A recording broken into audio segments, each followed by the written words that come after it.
হঠাৎ করে পিছন থেকে কে জানি বলল, কি হলো লাদেন? তোমাকে আমি ডাকলাম, তুমি গেলে না কেন? রুহিকে ছেড়ে পিছনে তাকে দেখি রিয়া ম্যাডাম দাঁড়িয়ে আছে। আমি ওনাকে দেখে বললাম, জি ম্যাডাম, কি হয়েছে বলেন। কি হয়েছে মানে? আমি তোমাকে বললাম আমার সাথে অফিস রুমে দেখা করতে, কিন্তু তুমি গেলে না, এখনো এখানে দাঁড়িয়ে আছো। আমার কথা রাগ করবেন না ম্যাডাম, আমি আবার সবসময় উচিত কথা বলি। দেখেন, আপনি যতক্ষণ ক্লাসে আছেন ততক্ষণ আমার ম্যাডাম, এর বাইরে একজন সাধারণ মানুষ আমার কাছে আপনি। আর আমি বিশেষ করে কারো কথা শুনি না, এটা আমার একটা বদ অভ্যাস বলতে পারেন। রিয়া ম্যাডাম আমার মুখ থেকে এমন কথা শুনবেন হয়তো তিনি এটা আশা করে নাই।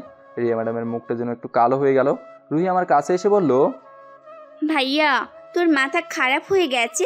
উনি আমাদের ইংরেজি ম্যাডাম হন। যদি উল্টোপাল্টা কিছু বলিস আটকে দিবে কিন্তু। ওনার কাজ হলো পড়ানো, আমি সব ভয় পাই না। দরকার হলে পড়াশোনা ছেড়ে দেবো, কাউকে বিশ্বাস করে দ্বিতীয়বার আর মরতে চায় না। জীবনে অনেক ধোঁকা খেয়েছি। রিয়া ম্যাডাম আমার কথা শুনে বলল, দেখো লাদেন, সেদিনের জন্য সরি, আমার ভুল হয়ে গেছে, বিশ্বাস করো।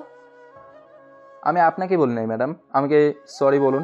ভুল আপনার হয় নাই, ভুল তো হয়েছে আমার। আচ্ছা ম্যাডাম, কিছু মনে করবেন না, আমাকে এখন যেতে হবে। আপনি ক্লাসে যান, আপনার দেরি হয়ে যাচ্ছে। এই কথা বলে আমি আমার বাইকের কাছে যেতে লাগলাম। বাইকের উপর বসে যে চাবি বের করলাম, আর তখন আমার হাত থেকে টপ করে রিয়া ম্যাডাম চাবিটা নিয়ে নিল। আমি রিয়া ম্যাডামের দিকে তাকিয়ে বললাম, ম্যাডাম চাবি নিলেন কেন? রিয়া ম্যাডাম একটা হাসি দিয়ে বলল, আমার এখন একটা ক্লাস আছে, তুমি কিছুক্ষণ অপেক্ষা করো, আমি ক্লাস শেষ করেই বের হয়ে যাব। তোমার সাথে আমার কিছু দরকারি কথা আছে। আর বাইকের চাবি তোমার কাছে দিলে তো তুমি চলে যাবে, এই জন্য এটা নিয়ে নিলাম। একটু অপেক্ষা করো কেমন? আমি ক্লাস শেষ করেই বের হয়ে যাব। এই কথা বলে রিয়া ম্যাডাম দেখতে দেখতে চোখের সামনে থেকে চলে গেল। আমি বাইক থেকে নেমে বন্যার পাশে দাঁড়িয়ে বললাম, রুহি কোথায় গেছে? বন্যা আমাকে বলল, পানি আনতে গেছে। কেন, আপনি নাকি চলে যান? চলে যাবো তো বলেছিলাম, কিন্তু আমাকে আটকে দিল। কে আটকে দিল ভাইয়া? রুহির হাত থেকে পানিটা নিয়ে খেতে খেতে বললাম, তোর ইংরেজি ম্যাডাম। মনটা চাইছিল দুই গালে দূরে থাপ্পড় দেই, কিন্তু সম্মানের জন্য পারি নাই। উনি আবার আমাদের ইংরেজি ম্যাডাম হন। ম্যাডাম তোরে চিনলো কিভাবে রে ভাইয়া? আমার কারণে তোর ম্যাডাম আজকে এই কলেজ পর্যন্ত এসেছে, নইলে এতদিন তিনি আমার জায়গায় হাসপাতালে থাকতো। বুঝলাম না ভাইয়া।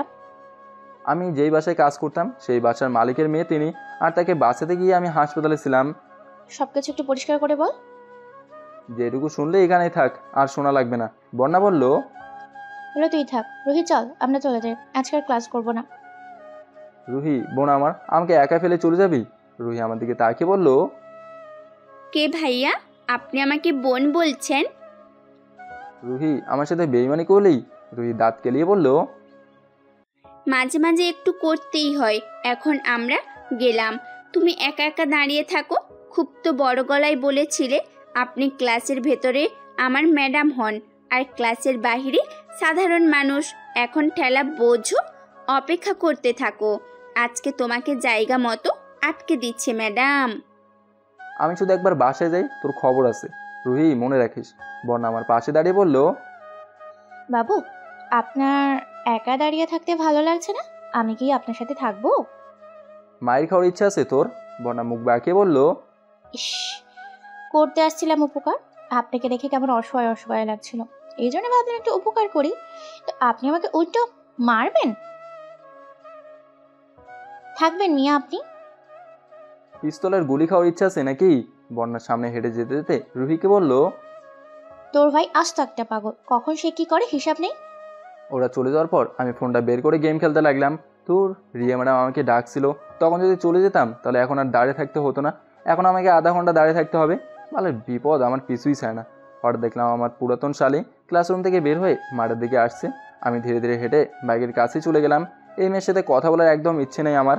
আমি মাথা নিচ করে ফোনে গেম খেলছি। অনেকক্ষণ হয়ে গেল, রিয়া ম্যাডামের এখনও কোনো খবর নেই। মেজাজটা এখন আমার ধীরে ধীরে গরম হতে লাগলো। ইস, অনেকটা দেরি করে ফেললাম না আমি? অপেক্ষা করানোর জন্য সরি, এছাড়া আর কোনো উপায় ছিল না। নাও চকলেট খাও। আমি রিয়া ম্যাডামের দিকে তাকিয়ে বললাম, এখন আমার চাবি দেন, আমাকে যেতে হবে। এতক্ষণ অপেক্ষা করছো কি চলে যাওয়ার জন্য? আসো আমার সাথে। আমি এখন বাইক নিয়ে হেঁটে যাব আপনার সাথে?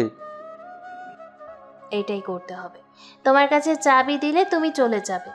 এখন আমার পিছনে পিছনে আসো। রিয়া ম্যাডামের কথা শুনে রাগে আমার মাথার চুল সবগুলো দাঁড়িয়ে গেছে।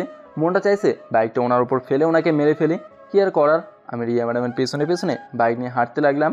রিয়া ম্যাডাম আমার দিকে তাকিয়ে বলল, খুব রাগ হচ্ছে না তোমার লাদেন? আপনি আমার ম্যাডাম, এই জন্য আপনাকে সম্মান করি। যদি ম্যাডাম না হতেন তাহলে আপনার 12টা বাজাতাম আমি। রিয়া ম্যাডাম মুসকে হাসি দিয়ে বলল, এই জন্য তো এর সুযোগ নিচ্ছি। রিয়া ম্যাডামের পিছনে যেতে যেতে আমাকে তিনি নির্জন একটা জায়গায় নিয়ে গেল। আমাকে একটা বেঞ্চে বসতে বলে বলল, চা খাবে? আমি দাঁতে দাঁত চেপে বললাম, এত দূরে হেঁটে আসছি কি চা খাওয়ার জন্য? তাহলে চিকেন খাবে? বলবো নিয়ে আসতে। ম্যাডাম মজা করবে না কিন্তু, এমনি রাগে শরীরটা ফেটে যাচ্ছে। বাইক টাকার পরেও এভাবে আমাকে এত দূর হাঁটিয়ে নিয়ে আসলেন। মনটা চাইছিল রিয়া ম্যাডাম আমার পাশে বসে বলল, মন খারাপ তোমার? না, মন খারাপ থাকবে কেন? তুমি বসো, আমি তোমার জন্য চা নিয়ে আসছি। শত হোক উনি আমার ম্যাডাম হন, উনি আমার জন্য চা আনবেন এটা হতে পারে না। আমি দাঁড়িয়ে বললাম, আপনি একটু বসেন, আমি আপনার জন্য চা নিয়ে আসছি। সামনের দোকান থেকে চা নিয়ে এসে রিয়া ম্যাডামের হাতে একটা কাপ দিয়ে আমি ওনার পাশে বসে বললাম, রিয়া ম্যাডাম চা খেতে খেতে বলল, জানো লাদেন, আমার চা খাওয়ার একটা অভ্যাস হয়ে গেছে। খুব ভালো লাগে এই জিনিসটা আমার। ম্যাডাম কিছু মনে না করলে একটা কথা কি বলবো? বলো। আমি কি তোমাকে না করেছি? আপনি আমার ম্যাডাম হন, আমি যে আপনার সাথে বসে আছি মানুষ দেখলে কি বলবে বলেন? আমি আপনার একজন ছাত্র। রিয়া ম্যাডাম হাসি দিয়ে বলল, কে কি বলবে তা দেখে আমি কি করব? আজকে আমি তোমার জন্য বেঁচে আছি। আমি মন খারাপ করে বললাম, ম্যাডাম আরেকটা কথা জিজ্ঞেস করব? তুমি কি বলবে এটা আমি ভালো করেই জানি। এটাই তো বলবে যে আমি কেন সেই দিন তোমাকে একা রেখে চলে গেছি। ম্যাডাম আমি শুধু এটাই জানতে চাইবো, আমাকে সেদিন কেন একা রেখে চলে গেছিলেন? আমি তোমাকে একা ফেলে চলে আসতে চাই নাই। কি করব বলো? আম্মু শুধু ফোনের ওপর ফোন দিচ্ছিল আমি যেন তাড়াতাড়ি বাসায় যাই। আর আম্মু যদি জানতো আমি গাড়ি ড্রাইভ করছিলাম, আমাকে তো শুধু শাসন করতো। কিন্তু তুমি আমাকে ড্রাইভিং করতে দিয়েছো জানলে তোমাকে আম্মু ছাড়তো না। এতদিন পর আমি বাহিরে থেকে এসেছি, তোমার কারণে যদি আমার কিছু হতো তোমাকে উনি ছাড়তো না। এজন্য তোমাকে চাকরিতে আসতে না করলাম। আমি জানি আমার এটা করা উচিত হয় না। আর তোমার জ্ঞান অনেক দেরিতে ফিরছিল বলে তোমাকে সেই দিন একা ফেলে চলে আসতে হলো। সরি, আমাকে মাফ করে দাও। আজকে তুমি না থাকলে আমি হয়তো বেঁচে থাকতে পারতাম না। থাক ম্যাডাম, আর সরি বলতে হবে না, যা হয়েছে তো হয়েই গেছে। তবে এই গাড়ির কথা আন্টি জানতে চায় নাই? আমি বলছি চাকা একটা ফেটে গেছে, এই জন্য গাড়ি ঠিক করতে রেখে আসছি। পরে আর আম্মু কিছু জিজ্ঞেস করে নাই। তোমার কথা একবার বলছিল। আমি বলছি জানি না তুমি কোথায়। আপনি জানেন আপনি চলে যাওয়ার পর আমার জ্ঞান ফিরতেই আমার এক্স বউ আমাকে মারতে এসেছিল। রিয়া ম্যাডাম অবাক হয়ে আমার দিকে তাকিয়ে বলল, তোমার বউ আছে? আর তোমাকে দেখে তো একদম বিবাহিত মনে হচ্ছে না। আমি মন খারাপ করে বললাম, আমি মানুষের ভালো চাই ম্যাডাম, সবসময় সবার উপকার করি, কিন্তু শেষে আমিই সাজা পাই। পরিবারের জন্য এত কিছু করলাম, কিন্তু শেষে আমি কি পেলাম? কি হয়েছিল বলা যাবে আমাকে? বললে আর কি হবে ম্যাডাম, কষ্টগুলো আবার মনে হবে। আমাকে বলো, বলে হয়তো তোমার কষ্টটা একটু কমবে। আমি রিয়া ম্যাডামকে সব কিছু ধীরে ধীরে বললাম। সব বলে চোখের পানি মুছে বললাম, আমি খুব খারাপ একটা ছেলে জানেন ম্যাডাম। কে বলো তুমি খারাপ ছেলে? তোমার মতো ছেলে একটাও খুঁজে পাওয়া যাবে কিনা এটা তো ভাগ্যের ব্যাপার। যে তার বউকে বিশ্বাস করে একটু ছুঁয়েও পর্যন্ত দেখে নাই, আজকে সে। ম্যাডাম আর কোনো কিছু মনে করে দেবেন না, এসব শুনলে মন খারাপ হয়ে যায়। তার মানে সেই দিন আমি চলে যাওয়ার পর ওই মারিয়া তোমাকে মারতে এসেছিল? ম্যাডাম, আপু না থাকলে আমি তো মারাই যেতাম। তোমাকে সেই দিন আবার এভাবে একা ফেলে আসা উচিত হয় না। আমি হাত জোর করি তোমার কাছে। আমি তাড়াতাড়ি ম্যাডামের হাত ধরে বললাম, এভাবে বলবেন না আপনি ম্যাডাম, আপনি একজন সম্মানী ব্যক্তি, আমি চাই না আমার কারণে আপনার মান সম্মান নষ্ট হোক। মন খারাপ হয়ে গেছে না তোমার? এই অল্প একটু বেশি না ম্যাডাম। আমাকে তোমার খারাপ মেয়ে মনে হয় লাদেন? কি যে বলেন, আপনার সাথে আমি প্রথম দিন কথা বলেই বুঝে গেছি যে আপনি কতটা ভালো একটা মেয়ে। আর আমাকে যেদিন আপনি হাসপাতালে রেখে চলে গেছিলেন তখন আমার অনেক খারাপ লাগছিল। আপনার উপর এর প্রতিশোধ নেব বলে এমন একটা ভাব হয়েছিল আমার, কিন্তু না, আপনি সত্যি অনেক ভালো। রিয়া ম্যাডাম এবার ওনার মুখটা আমার সামনে নিয়ে এসে বলল, নাও, আমাকে জোরে একটা থাপ্পড় দাও। আমি সত্যিই তোমার সাথে অনেক বড় একটা অন্যায় করে ফেলেছি। সি ম্যাডাম, এভাবে বলে আমাকে লজ্জা দেবেন না। আপনি আমার শিক্ষক, আপনার সাথে আমি এরকম করতে পারবো বলেন? আমার উপর রাগ নাই তোমার? আগে ছিল, কিন্তু এখন নাই। আপনি সত্যি অনেক ভালো। এতটাও ভালো নই আমি। যদি ভালো না হতেন আমার পাশে এভাবে বসে থেকে মাপ চাইতেন না। আসলেই সত্যি আপনার মনে কোনো অহংকার নেই ম্যাডাম। অহংকার হলো পতনের মূল, এই কথাটা তো জানো তুমি। আর 2 দিন পর তো মারাই যাব, তাহলে কিসের এত অহংকার বলো? তবে আজকে আমি তোমার কারণে এই জায়গায়। ম্যাডাম বাদ দেন এসব কথা। তোমার আপু অনেক ভালো, তোমার জন্য এত কিছু করছে। উনি আমার আপু? কে বলেছে? উনি আমার জন্য আমার আম্মু। মন খারাপ করো না, তুমি চাকরি করো আর সময় পাইলে কলেজে আসবে। আমার যতটুকু সম্ভব হয় তোমাকে আমি সাহায্য করব। ম্যাডাম চলেন, এখন তো যেতে হবে, অনেক সময় চলে গেল। বসো, বিলটা আমি দিয়ে আসি। আমি থাকতে আপনি বিল দেবেন? এটা তো হতে পারে না। আরে বসো তো, এত কথা বলো কেন? রিয়া ম্যাডাম বিল দিয়ে এসে বলল, এখন চলো। চাবিটা দেন তাহলে। আমি আমার গাড়ির ড্রাইভারকে দিয়ে বাসায় পাঠিয়ে দিলাম। আর তুমি? আমি রিয়া ম্যাডামের কাছ থেকে চাবিটা নিয়ে পকেটে ঢুকে বললাম, চলেন তাহলে হেঁটেই যাই। রিয়া ম্যাডাম এবার হাসি মুখে বলল, অনেক দিন পরে হাঁটছি, খুব ভালো লাগছে। ম্যাডাম জুতাগুলো খুলে আমার হাতে দেন, খালি পায়ে হাঁটলে অনেক ভালো লাগবে। রিয়া ম্যাডাম জুতা খুলে ওনার হাতে নিয়ে বলল, তাই তো খালি পায়ে হাঁটতে ভালোই লাগছে। ম্যাডাম জুতাগুলো আমার কাছে দেন। আমার জুতো তুমি হাতে নেবে কেন? এমনিই তুমি বাইক নিয়ে হাঁটছো। আমি এক হাত দিয়ে রিয়া ম্যাডামের হাত থেকে জুতাগুলো নিয়ে বললাম, এত কথা বলেন কেন আপনি ম্যাডাম? রিয়া ম্যাডাম আমার দিকে একবার তাকিয়ে সামনে হাঁটতে লাগলো। হঠাৎ করে দাঁড়িয়ে বলল, লাদেন, চকলেট খাবে? না ম্যাডাম, এখন আর কিছু খাবো না, আগে বাসে চলেন, আরও অনেকটাই পথ হাঁটতে হবে। আজকে আমার এতটা ভালো লাগছে বলার বাহিরে। বিশেষ করে তোমাকে অনেক অনেক ধন্যবাদ। তোমার জন্য আজকে আমি এতটা খুশি হয়েছি। লাদেন, একটা কথা বলি। জি ম্যাডাম বলেন। আমি জানি তুমি কতটা কষ্ট পেয়ে এখান পর্যন্ত আসছো। আজকে থেকে যদি কোনো বিপদে পড়ো আমাকে বলবে, আমি তোমার পাশে আছি। এই কথাটা বলার জন্য অনেক ধন্যবাদ ম্যাডাম। আরে ধন্যবাদ দিতে হবে না, এখন বাইকে চাবি লাগাও, আর হেঁটে যাব না। আমি পকেট থেকে চাবি বের করে বাইকে উঠলাম। রিয়া ম্যাডাম আমার পিছনে উঠে এই হাত দিয়ে আমাকে জড়িয়ে ধরলো। রিয়া ম্যাডাম আমার গায়ে হাত দিয়ে ধরাতেই আমার শরীরের জন্য কারেন্ট বয়ে যেতে লাগলো। মনে হচ্ছে যেন না চাইতেও আমি অনেক কিছু পেয়ে গেছি। আজকে যেন মনের ভিতরে আলাদা একটা ভালো লাগে কাজ করতে লাগলো। মনটা আজকে অনেক ভালো হয়ে গেল। খুব ভদ্রভাবে বাইক চালাতে লাগলাম। কোন জায়গায় ব্রেক করলাম না, যাতে রিয়া ম্যাডাম আমাকে খারাপ না বলতে পারে। রিয়া ম্যাডামের বাসের সামনে যেতেই রিয়া ম্যাডাম বাইক থেকে নেমে বলল, লাদেন, চলে যাবে নাকি? জি ম্যাডাম, এখন আমাকে যেতে হবে, এমনিই অনেকটা দেরি হয়ে গেছে। এতক্ষণ যেহেতু আমার সাথে ছিলে, আরেকটু আসো। আজকে তুমি আমার বাসা থেকে খেয়ে যাও। ম্যাডাম এই অনুরোধ রাখতে পারবো না, আমাকে এখন যেতে হবে। তোমার কাছে কি আমাকে আবার হাত জোর করে অনুরোধ করতে হবে? সেই দিন তো তোমাকে একা ফেলে চলে আসছিলাম। তোমার জন্য কিছু করি, এটা আমার মন চাইছে। আমি বাইক থেকে নেমে বললাম, চলেন ম্যাডাম। আপনি মাঝে মধ্যে এমন কিছু বলেন, আপনার কথা ফেলতেও পারে না। রিয়া ম্যাডাম বাসার ভিতরে ঢুকতে ঢুকতে বলল, মন খারাপ করো না তুমি, তোমার জন্য আজও আমি বেঁচে আছি।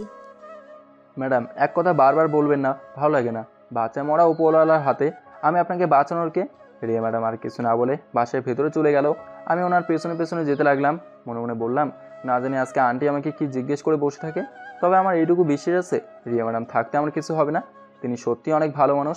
তবে বাসার ভেতরে গিয়ে কাউকে দেখতে পেলাম না। এজন্য রিয়া ম্যাডামকে বললাম, ম্যাডাম বাসায় তো কাউকে দেখতে পারছি না, আন্টি আর আপনার ছোটো বোন কোথায়?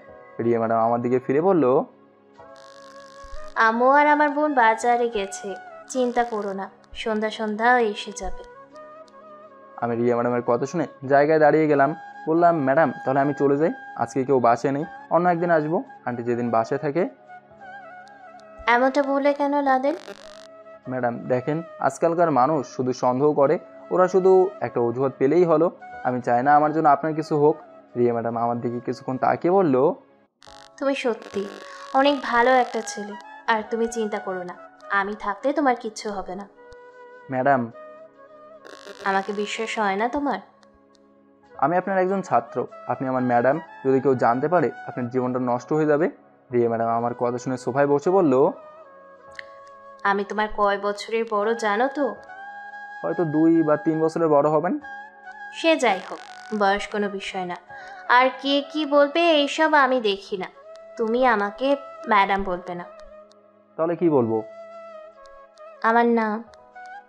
এটা বলবেন না ম্যাডাম, আমি পারবো না। রিয়া ম্যাডাম দাঁড়িয়ে বলল, তুমি টেবিলে গিয়ে বসো, আম্মু বিরিয়ানি রান্না করে গেছে, আমি নিয়ে আসি। ম্যাডাম আমি এখন চলে যাই, আমার অনেক কাজ আছে। রিয়া ম্যাডাম আমাকে কিছু না বলে পিছনে যেতে যেতে বলল, আমাকে একা ফেলে যদি তোমার চলে যেতে মন চায় তাহলে চলে যাও। এই কথা বলে রিয়া ম্যাডাম কিচেনে চলে গেল। মনে মনে বললাম, কি যে এক বিপদে এসে ফেসে গেছি, কোনো মতে এখান থেকে বের হতে পারলেই হলো। আমি টেবিলে গিয়ে চুপচাপ বসে আছি। কিছুক্ষণ পর রিয়া ম্যাডাম বিরিয়ানি নিয়ে আসলো। রিয়া ম্যাডাম আমার পাশে একটা চেয়ার টেনে বসে বলল, এখন তো নিয়ে খেতে পারবে নাকি? জি ম্যাডাম, তবে ম্যাডাম আরেকটা কথা। হুম, বলো। ম্যাডাম আমি আপনার বাসায় কাজ করছি, আপনি আমার বাসার মালিকের মেয়ে, আমি আপনার বাসার সামনে একজন। যেটুকু বললে এখানেই থাক, আর কিছু বলতে হবে না। তুমি ছেলে অনেক ভালো জানো লাদেন। কেউ তো আর বলে না যে ম্যাডাম আমি ভালো। তোমার এই বাইকের দাম কত জানো তো তুমি? হবে হয়তো এই 1 লাখ। পাগল হয়েছো তুমি? আমাদের একটা গাড়ির সমান দাম হবে। সে যাই হোক, আমি এটা দিয়ে কি করব? আমি বাইক নিতে চান নাই, আমি হঠাৎ করে বড়লোক হতেও চাই না, কিন্তু কি করব, আপুর কথা তো মানতে হবে। তোমার আপু অনেক ভালো জানো। আপুর জন্য আমি আজকে বেঁচে আছি, নইলে হয়তো। আচ্ছা লাদেন, তুমি খাও, আমি গোসল করে আসি, শরীরটা একটু খারাপ লাগছে। ঠিক আছে ম্যাডাম যান। আমাকে বসিয়ে রেখে রিয়া ম্যাডাম চলে গেল। আমি আনমনে বসে বসে খাবার খাচ্ছি, তবে মনের ভিতরে একটা ভয় থেকেই গেল, যদি কেউ এসে দেখে ফেলে আমি রিয়া ম্যাডামের বাসায় বসে আসছি, তাহলে যে কি হবে। আর কি যে এক বিপদ, ওনাকে শুধু বারবার ম্যাডাম বলতে হয়। এত ম্যাডাম বলতে বলতে ভালো লাগে না আর। সে যাই হোক, এখন এখান থেকে যেতে পারলেই হলো। অনেকক্ষণ হলো বসে আছি, রিয়া ম্যাডাম গোসল করে বের হলেই চলে যাব। হঠাৎ করে রিয়া ম্যাডামের আওয়াজ পেলাম। আমি চেয়ার থেকে উঠে একটু সামনে গেলাম, রিয়া ম্যাডাম ভেতরে থেকে কি বলছে তা শোনার জন্য। রিয়া ম্যাডাম ওয়াশরুম থেকে বলছে, লাদেন, আমাকে একটু সাহায্য করো প্লিজ, আমি নিচে পড়ে ব্যথা পেয়েছি। আমি ওয়াশরুমের বাইরে থেকে বললাম, ম্যাডাম বেশি ব্যথা পেয়েছেন? আপনি একা একা উঠতে পারবেন তো? খুব বেশি আঘাত পেয়েছি, পা দিয়ে রক্ত বের হচ্ছে, আমি দাঁড়াতে পারছি না, প্লিজ আমাকে সাহায্য করো। আমি পকেট থেকে রুমালটা নিয়ে নিজের চোখ বেঁধে নিলাম। রিয়া ম্যাডামকে আস্তে করে বললাম, আপনি দরজাটা একটু খোলেন। রিয়া ম্যাডাম বলল, দরজা খুলে দিচ্ছি, তুমি আসো। আমি দরজা খুলে ভেতরে গিয়ে বললাম, ম্যাডাম আমি আমার চোখ বেঁধে এসেছি, যাতে আপনার কোনো সমস্যা না হয়, আমাকে ধরে উঠে পড়ুন। রিয়া ম্যাডাম আমাকে ধরে উঠে বলল, তুমি আমাকে একটু ধরে রাখো, আমি কাপড়গুলো পরে নিই।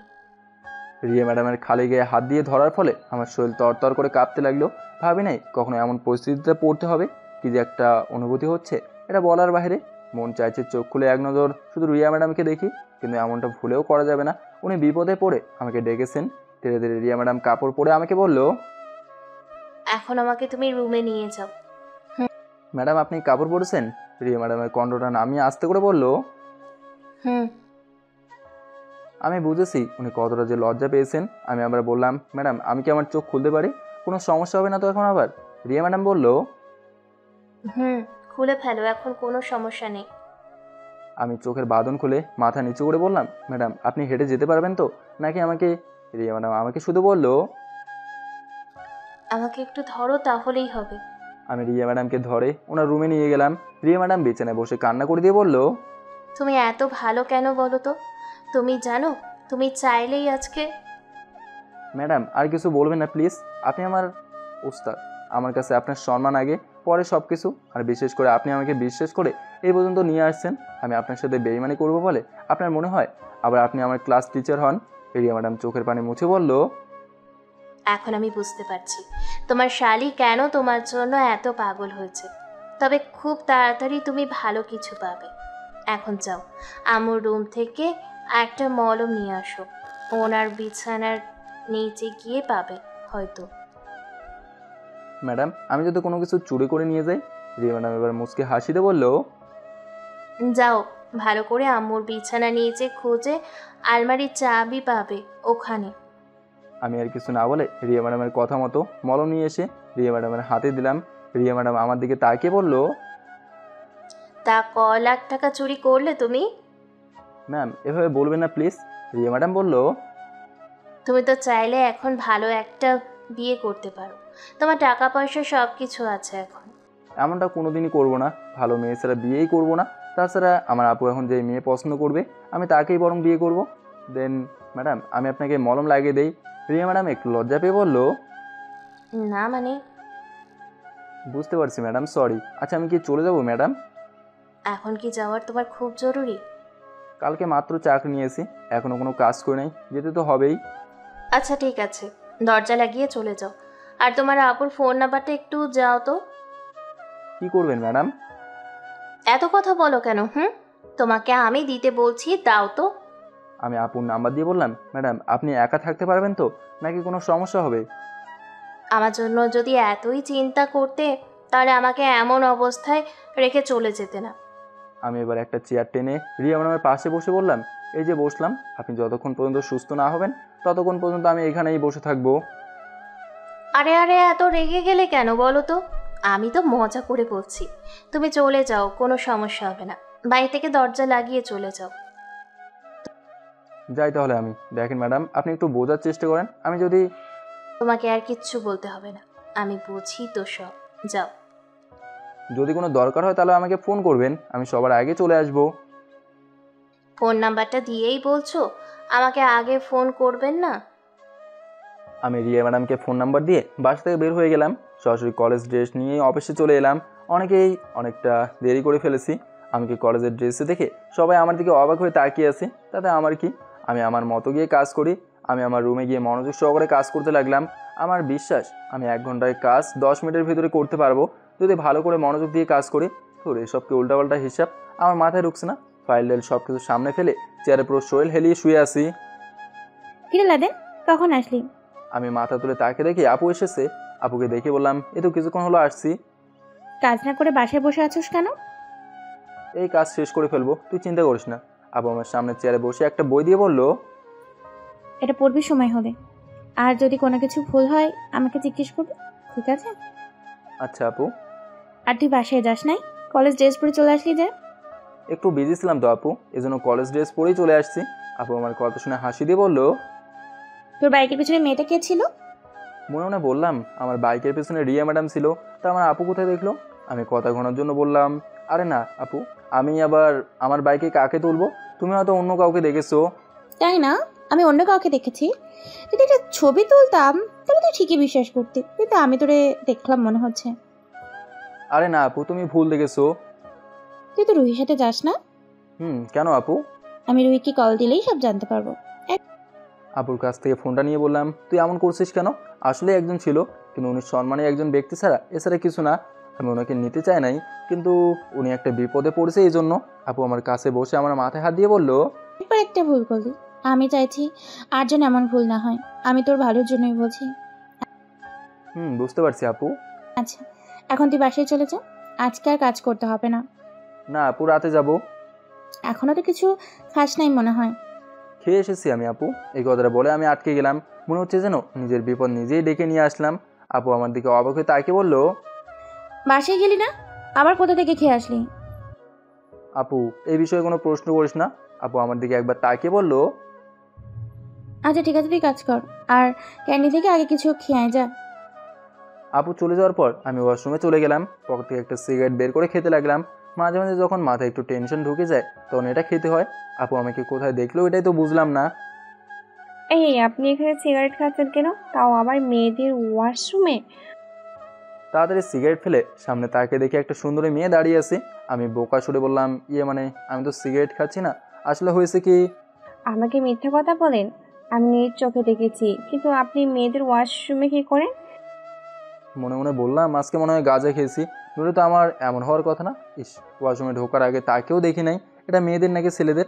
আর আমি দরজার সামনে দাঁড়িয়ে দাঁড়িয়ে সিগারেট খাচ্ছি। আপু সব জানতে পারলে আমি শেষ। এবার কাঁদো কাঁদো সুরে বললাম, আসলে আমার ভুল হয়ে গেছে, আজকে মাফ করে দেন আপনি। আপনি প্লিজ আপুকে কিছু বলবেন না। এখানকার বসকে আপনি আপু বললেন কেন? আর এই মেয়ে তো এখানে নতুন মনে হচ্ছে। আমি ওর মেয়েটাকে ভয় দেখানোর জন্য বললাম, আমি কে জানো তো, আমার একটা কথার কারণে তোমার চাকরি চলে যেতে পারে। সো বুঝে শুনে কাজ করবে। ছেলেদের ওয়াশরুমে গেলে ওরা কাউকে না কাউকে বলে দিত। আমি জানি মেয়েরা খুব ভালো হয়, আপনি কাউকে বলবেন না, আমি এটা জানি। আপনার মনটা খুব ভালো, আপনি সাবধান, কাউকে কিছু বলবেন না। সামনের মাসে আপনার প্রমোশন পাক্কা। ঠিক আছে, আমি গেলাম। মেয়েটাকে সাইড কাটিয়ে বের হয়ে গেলাম।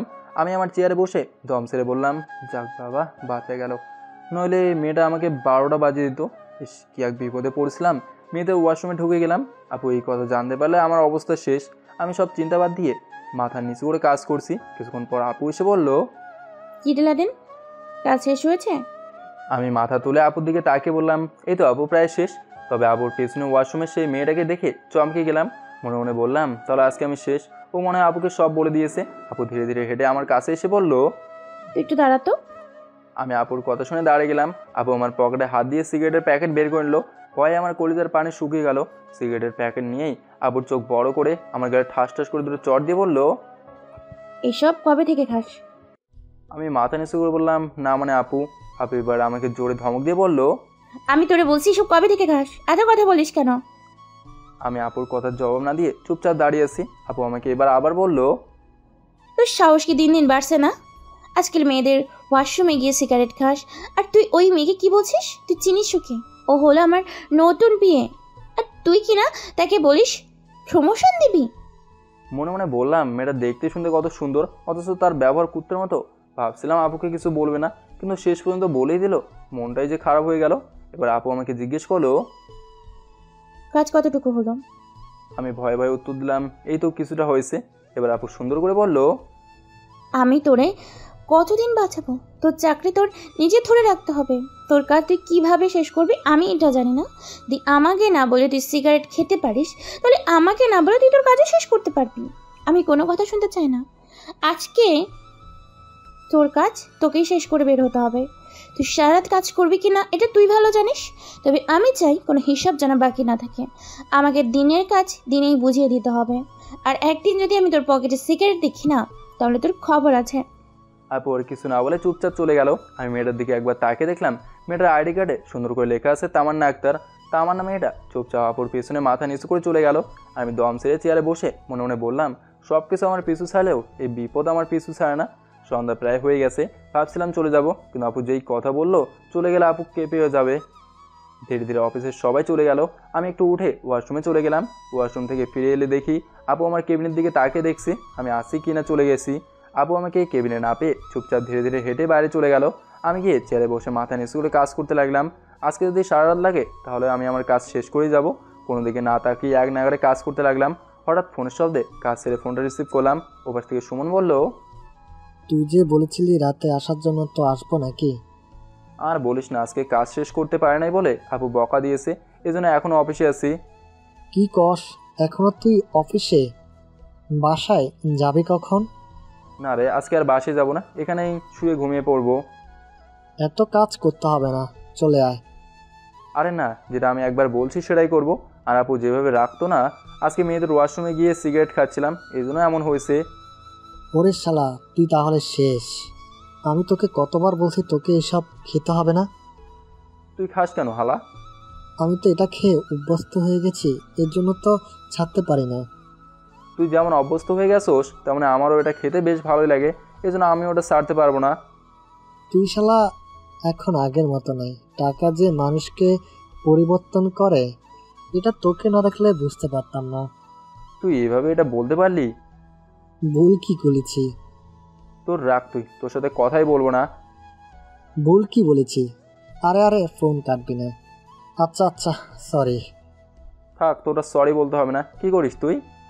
কি আর করব, ভাবছিলাম তোর বাসায় এসে একটু আড্ডা দিব, কিন্তু তুই তো এখনো অফিসে। কাজ শেষ হবে কখন? জানি না, কাজ করতে থাকি, দেখি কখন শেষ হয়। হঠাৎ ফোন স্ক্রিনে তাকে দেখি অচেনা একটা নাম্বার থেকে ফোন আসছে।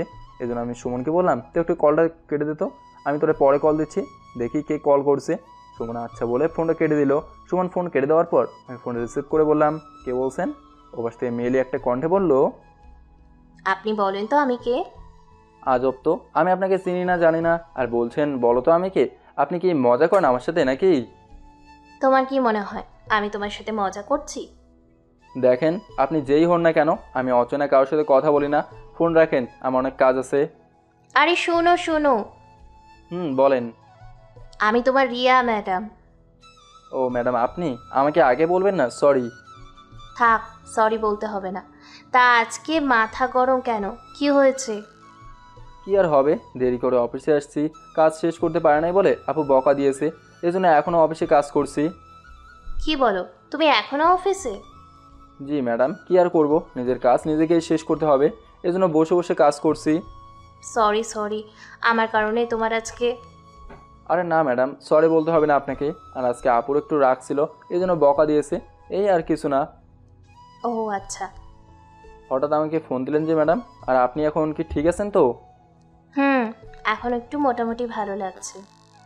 হাঁটতে পারবেন এখন? সমস্যা নেই। আর লাদেন, শোনো, তোমাকে যেই কারণে ফোন করা, জানি তুমি খুব বিজি, তোমাকে এগুলো বললে তুমি খুব মন খারাপ করবে, না বলাই ভালো। থাক, ফোন যেহেতু করেই ফেলেছেন তাহলে বলেই দিন ম্যাডাম, কি হয়েছে? অনেক দিন হলো ফুচকা খাওয়া হয় না, এখন তো রাত বেশি হয় নাই, তাই ভাবছিলাম তুমি যদি বাজারে কাছে বা। ফুচকা খেতে চাইছিলেন নাকি? তুমি তো জানো এই শহরে আসার পর থেকে আমি কারোর সাথে এত কথা বলি না। এই শহরের মানুষগুলো খুব বিজি থাকে, সবাই নিজ নিজ মতোই চলে, তাই কোনো উপায় না পেয়ে তোমাকেই কল দিলাম। আমি একমাত্র তোমার সাথে একটু কথা বলি। খাবার খাইছেন ম্যাডাম? না, আজকে আর কিছু খাই নাই, ভালো লাগছে না। ও, আন্টি আসছে বাসায়? আসছে। ঠিক আছে, আপনি জানালা খোলা রাখবেন, আমি আসছি। আরে না না, আসতে হবে না, এমনি তুমি এখনো অফিসে। কিছু হবে না ম্যাডাম। আচ্ছা ফোন রাখি, আপনি জানালা খোলা রাখবেন। ভিতরে দিয়ে আসো তাহলে। মার খাওয়ার ইচ্ছে নাই ম্যাডাম আমার। এই কথা বলে ফোনটা কেটে দিলাম। মনে মনে বলছি, মানুষ আমাকে যে কী পেয়েছে এটাই বুঝি না। সবাই তার নিজ প্রয়োজনে আমাকে শুধু ব্যবহার করে। আমাকে ব্যবহার করে যদি কারো উপকার হয়, জীবনে তো আর কিছু পেলাম না, এর থেকে বরং মানুষের সাহায্যই করি, এটাই বেস্ট হবে। অফিস থেকে দারোয়ানকে বলে বের হলাম, একটা ফুচকার দোকানে গিয়ে কতগুলো ফুচকা কিনে নিলাম। তবে অফিস থেকে বের হওয়ার সময় দেখলাম আমার বাইকটা কে জানি ঢেকে রেখেছে, হয়তো আপু মনে করেছে ও আমাকে বকা দেওয়ার কারণে আমি বাইক রেখে চলে গেছি। আমি সব চিন্তা করে ধীরে ধীরে সামনে হেঁটে যাচ্ছি। হঠাৎ একটা গলের ভিতরে অন্ধকার থেকে আওয়াজ আসলো, এই ছেলে যাবে আমার সাথে, 1 ঘন্টার 1000 টাকা দিলেই হবে, আর যদি সারা রাতের জন্য নিস তাহলে 5000 টাকা দিলেই হবে। মনে মনে বললাম, এত রাতে এখানে একটা মেয়ে আওয়াজ করে বলছে 1 ঘন্টায় 1000, সারা রাত 5000, এটার মানে আবার কি? ফোনটা বের করে ফোনের লাইটটা একটু জ্বালিয়ে দেখতে লাগলাম, এখানে কে এই কথাটা বললো। এই তো একটা মেয়ে দাঁড়িয়ে আছে, আর মেয়েটার পাশে আরেকটা মেয়ে একটা ছেলের সাথে। সিসি, আমি তাড়াতাড়ি লাইটটা বন্ধ করে দিলাম, তাহলে এখানে খারাপ কাজও চলে। আমি লাইট বন্ধ করতে মেয়েটা আমার সামনে এসে বলল, কিরে যাবে নাকি? বেশি টাকা দিতে হবে না, তোর মন যা চায় তাই দিস। মেয়েটাকে অন্ধকারে দেখে আমি খুব ভালো করে চিনে ফেলেছি, এই মেয়ে আর কেউ না, আমার পুরাতন বউ মারিয়া। আমি আর বললাম, তা মারিয়া, রাস্তাঘাটে ওটা এসব শুরু করে দিলে? চেয়েছে। মারিয়া আমার কণ্ঠ শুনে বলল, ও তুই? আমি তো ভাবছি হয়তো অন্য কেউ হবে। আমি শুধু বললাম, টাকার জন্য যে মানুষ কত কিছু করে এর কোনো হিসেব নেই। টাকাই সব কিছু। আর আজকাল তোর শরীরের কাপড় দেখলেও তো মনে হয় তুই খুব বড়লোক হয়ে গেলি। 1 লাখ টাকার স্যালারির চাকরি করি, বড়লোক তো হবেই। পকেটে হাত দিয়ে কিছু টাকা বের করে মারিয়ার হাতে দিয়ে বললাম, এটা রাখ, তোর কাজে আসবে, আর সাবধান আমার পিছনে লাগবে না। মারিয়া টাকাগুলো নিয়ে বলল, এতগুলো টাকা তুই আমাকে দিলি? টাকার জন্য তো এইসব করছিস দেখে আমার খুব খারাপ লাগছে। আমাকে আজকে তুই করে ডাকছিস? তোর কোনো সম্মান আছে রে? তুই তো নষ্ট একটা মেয়ে, তোর যে তুই বলছি এটাই অনেক বেশি। তুই থাক, আমার তোর সাথে কথা বলার মতো সময় নেই। আমি যদি ইচ্ছে করি তাহলে তোরে এখানেই মেরে ফেলতে পারি। তুই আমার সাথে এত কিছু করার পরেও আমি তোরে ছেড়ে দেই কেন জানিস? আমার মায়া লাগে তোরে দেখলে, কারণ একসময় তুই আমার বউ ছিলি। এবার আমি পিস্তল বের করে বললাম, এটা দেখলে কি, মাঝে মাঝে আমি এটা ব্যবহার করি, যে আমার কথা না শুনে তুই যদি চাস তাহলে এটা আমি ব্যবহার করতে পারি। মারি এবার একটু ভয় পেয়ে পিছনে গেল। আমি যাওয়ার আগে বললাম, একটা কাজ কর, পতিতা পল্লীতে চলে যা, অনেক টাকা পাবে এইসব করলে। আর তোর মতো নষ্টা মেয়েরা এসব ছাড়া কিছুই করতে পারে না। আমি গেলাম, দেখ নতুন কোনো মুরগি যদি পাস। এই কথা বলে আমি সামনের দিকে হাঁটতে লাগলাম, আর মারিয়া আবার আমার দিকে তাকিয়ে আছে। হয়তো ভাবছে আমি এতটা পরিবর্তন কীভাবে হলাম। আমি আনমনে রাস্তা দিয়ে হাঁটতে লাগলাম। রিয়া ম্যাডামের বাসার সামনে এসে দেখি একটা জানলা দিয়ে ভেতর থেকে আলো আসছে। তার মানে এই জানলা খোলাই আছে। ওই তো ওখানে একটা মই আছে। তাহলে কি রিয়া ম্যাডাম আবাইকে থেকে এই সব কিছু রেডি করে রেখেছে আমি আসবো বলে? কী জানি, আমার এসব জেনে কী লাভ। আমাকে আমার কাজ করে তাদের অফিসে যেতে হবে, সকালের ভেতরে সব কাজ রেডি করে রাখতে হবে। আমি মই দিয়ে আস্তে আস্তে উপরে চলে গেলাম। জানলার কাছে গিয়ে দেখি রিয়া ম্যাডাম বিছানায় শুয়ে আছে, হয়তো তুমি ঘুমিয়ে আছে। আমি জানলার কাছে দাঁড়িয়ে দেখি রিয়া ম্যাডাম মুখটা একদম শুকিয়ে গেছে। ভিতরে কি যাব? না না, ভেতরে গেলে রিয়া ম্যাডাম কি বলে আবার। তবে আমি আজকে রিয়া ম্যাডামের উপর নজর দিলাম। এতদিন ভাবে কখনো দেখি নাই, আজকে যতটা কাছ থেকে দেখছি কি মায়াবী চেহারা, দেখেই যেন মনের স্বাদ মিটে গেল। তোর আমি কী সব উল্টাপাল্টা চিন্তা করছি। উনি তো আমার ম্যাডাম হন। আচ্ছা, ওনাকে কি আমি ডাক দেবো? না না, ঘুমিয়ে আছেন, ডাক দিলে ওনার ঘুম ভেঙে যাবে। আর না, ডাক তো দিতেই হবে, উনি হয়তো কিছু খান নাই। আমি আস্তে করে ডাক দিলাম ম্যাডাম, কিন্তু ওনার কোনো খবর নাই। আবার ডাক দিলাম রিয়া ম্যাডাম। এবার উনি চোখ খুলে আমার দিকে তাকালো। আমি একটা হাসি দিয়ে বললাম ম্যাডাম আপনি ঘুমিয়ে গেছিলেন? রিয়া ম্যাডাম শরীরের কাপড় ঠিক করে বলল, এই তো শুয়েছিলাম, চোখটা একটু লেগে গেছে। তুমি এখানে দাঁড়িয়ে আছো কেন? ভিতরে আসো। ম্যাডাম সব কিছু করতে পারবো, কিন্তু ভেতরে আসতে পারবো না। আমি আপনাকে খুব সম্মান করি, প্লিজ ম্যাডাম ভেতরে আসতে পারবো না। আমার কোনো আপনার যেন কোনো ক্ষতি না হয়, আমার এদিকে খেয়াল রাখতে হবে। রিয়া ম্যাডাম আমার কাছে এসে আমার হাত থেকে ফুচকা নিয়ে বলল, তুমি কিছু খেয়েছো? যাবার সময় কিছু কিনে নেব। এত রাত হয়েছে, এখন আর অফিসে যেতে হবে না, তুমি বাসায় চলে যাও। না ম্যাডাম, বাসে যাওয়া যাবে না। আপু আমাকে অনেক বকা দিয়েছে, আমি দরকার হলে সারা রাত কাজ করব। দেখো, তোমার আপুর রাগের মাথায় হয়তো বকা দিয়েছে, তাই বলে তুমি পাগলামো করবে? পাগলামো না ম্যাডাম, আমার কাজ তো আমাকেই করতে হবে। বুঝছি, তাই বলে সারা রাত? বাদ দেন ম্যাডাম, একটা কথা বলবো কি? রিয়া ম্যাডাম ফুচকা খেতে খেতে বলল, বলো। আমি যদি আপনাকে সুযোগ পেয়ে, রিয়া ম্যাডাম আমাকে আটকে দিয়ে বলল, তুমি কি বলতে চাইছো আমি বুঝতে পারছি। আমি তোমাকে এতটাই বিশ্বাস করি যেটা বলার বাহিরে, কারণ তুমি ছেলেটা অনেক ভালো। ফুচকা খাবে? না ম্যাডাম, আমি এখন কিছু খাবো না। তাহলে আমি কি যাব ম্যাডাম? চলে যাবে? যেতে তো হবেই ম্যাডাম। লাদেন, তুমি তো জানো আমার চেনা জানা কেউ নেই, এই জন্য তোমাকে এত রাতে ডেকে নিয়ে আসছি। তুমি তো কিছু কি যে বলেন না ম্যাডাম, আমি আবার কি মনে করব বলেন? আপনি বলবেন আমি আসবো না, এটা তো হতেই পারে না। ধন্যবাদ লাদেন। ম্যাডাম যান, কিছু খেয়ে আসেন। না, এখন আর কিছু খাবো না, এখন ঘুমিয়ে যাব। প্লিজ ম্যাডাম কিছু খেয়ে নেন, পরে শরীর খারাপ করবে আপনার। হঠাৎ দরজার বাইরে থেকে আন্টি বলছে, রিয়া তুই কার সাথে এত কথা বলছিস? আমি তাড়াতাড়ি মই দিয়ে নেমে মইটা একটু সরিয়ে দূরে ফেলে দৌড় দিয়ে বাসা থেকে বের হলাম। মনে মনে বললাম, যাক বাবা বেঁচে গেছি, নইলে কী যে হতো। হঠাৎ ফোনের স্ক্রিনে একটা মেসেজ আসলো, যেখানে লেখা ছিল, এত তাড়াহুড়ো করে যাওয়ার কি ছিল? আমও কিছুই বলতো না। আচ্ছা ঠিক আছে, এখন বাসায় যাও, অফিসে যেতে হবে না। মেসেজটা দেখে একটা হাসি দিকে রিয়া ম্যাডাম আসলেই খুব ভালো। আমি আবার অফিসে চলে গেলাম। কাজ শেষ করে দেখি রাত 3টা বেজে গেছে। চোখ যেন আপনা আপনি বন্ধ হয়ে যাচ্ছে। ফ্লোরে শার্টটা বিছিয়ে নিচে শুয়ে ঘুমিয়ে গেলাম। যখন ঘুম থেকে মাথা তুলে সামনে তাকালাম, তখন যেন আমি 1 মিনিটের জন্য কথা বলার মতো শব্দ হারিয়ে ফেললাম। আমার সামনে আমার আপু, দুলাভাই আর আপুর পিয়ে দাঁড়িয়ে আছে। আমি তাড়াতাড়ি দাঁড়িয়ে শার্ট পরতে পরতে আপুকে বললাম, আসলে সরি আপু, রাতে কাজ শেষ করতে করতে একটু দেরি হয়ে গেছিলো, কোনো উপায় না পেয়ে এখানেই ঘুমে গেলাম।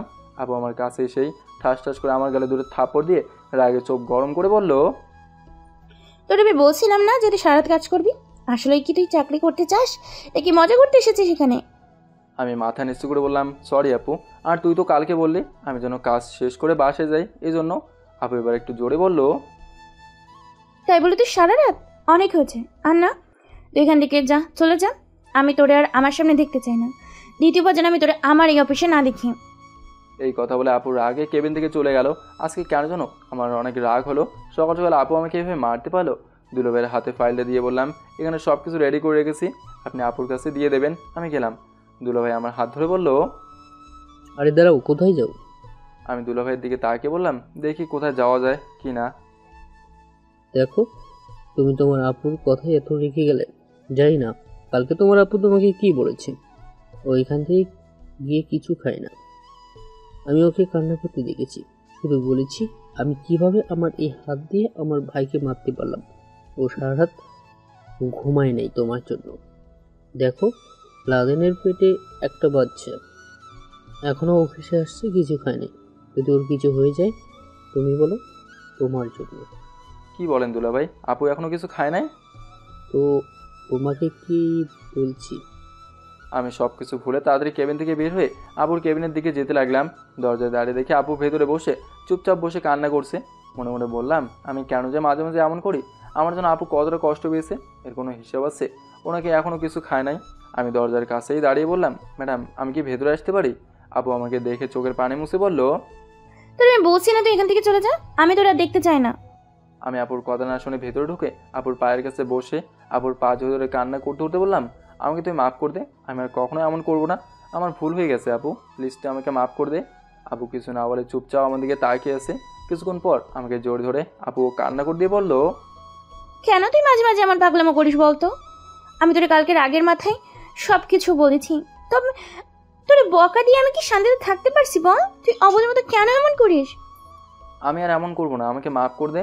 আপু আমার চোখের পানি মুছে দিয়ে বলল, থাক থাক, আর কান্না করতে হবে না। কিছু খেয়েছিস কি? আমি বললাম, তুই খাস নাই তো আমি কি খাবো বল। আপু ওর পিয়েকে তামান্নাকে ডেকে বলল, যাও বাইরে থেকে বিরিয়ানি খেয়ে আসো। তামান্না ঠিক আছে বলে চলে গেল। আপু আমার দিকে তাকিয়ে বলল, মাঝে মাঝে যেমন পাগলামি করিস, এর কোনো মানে হয় বল?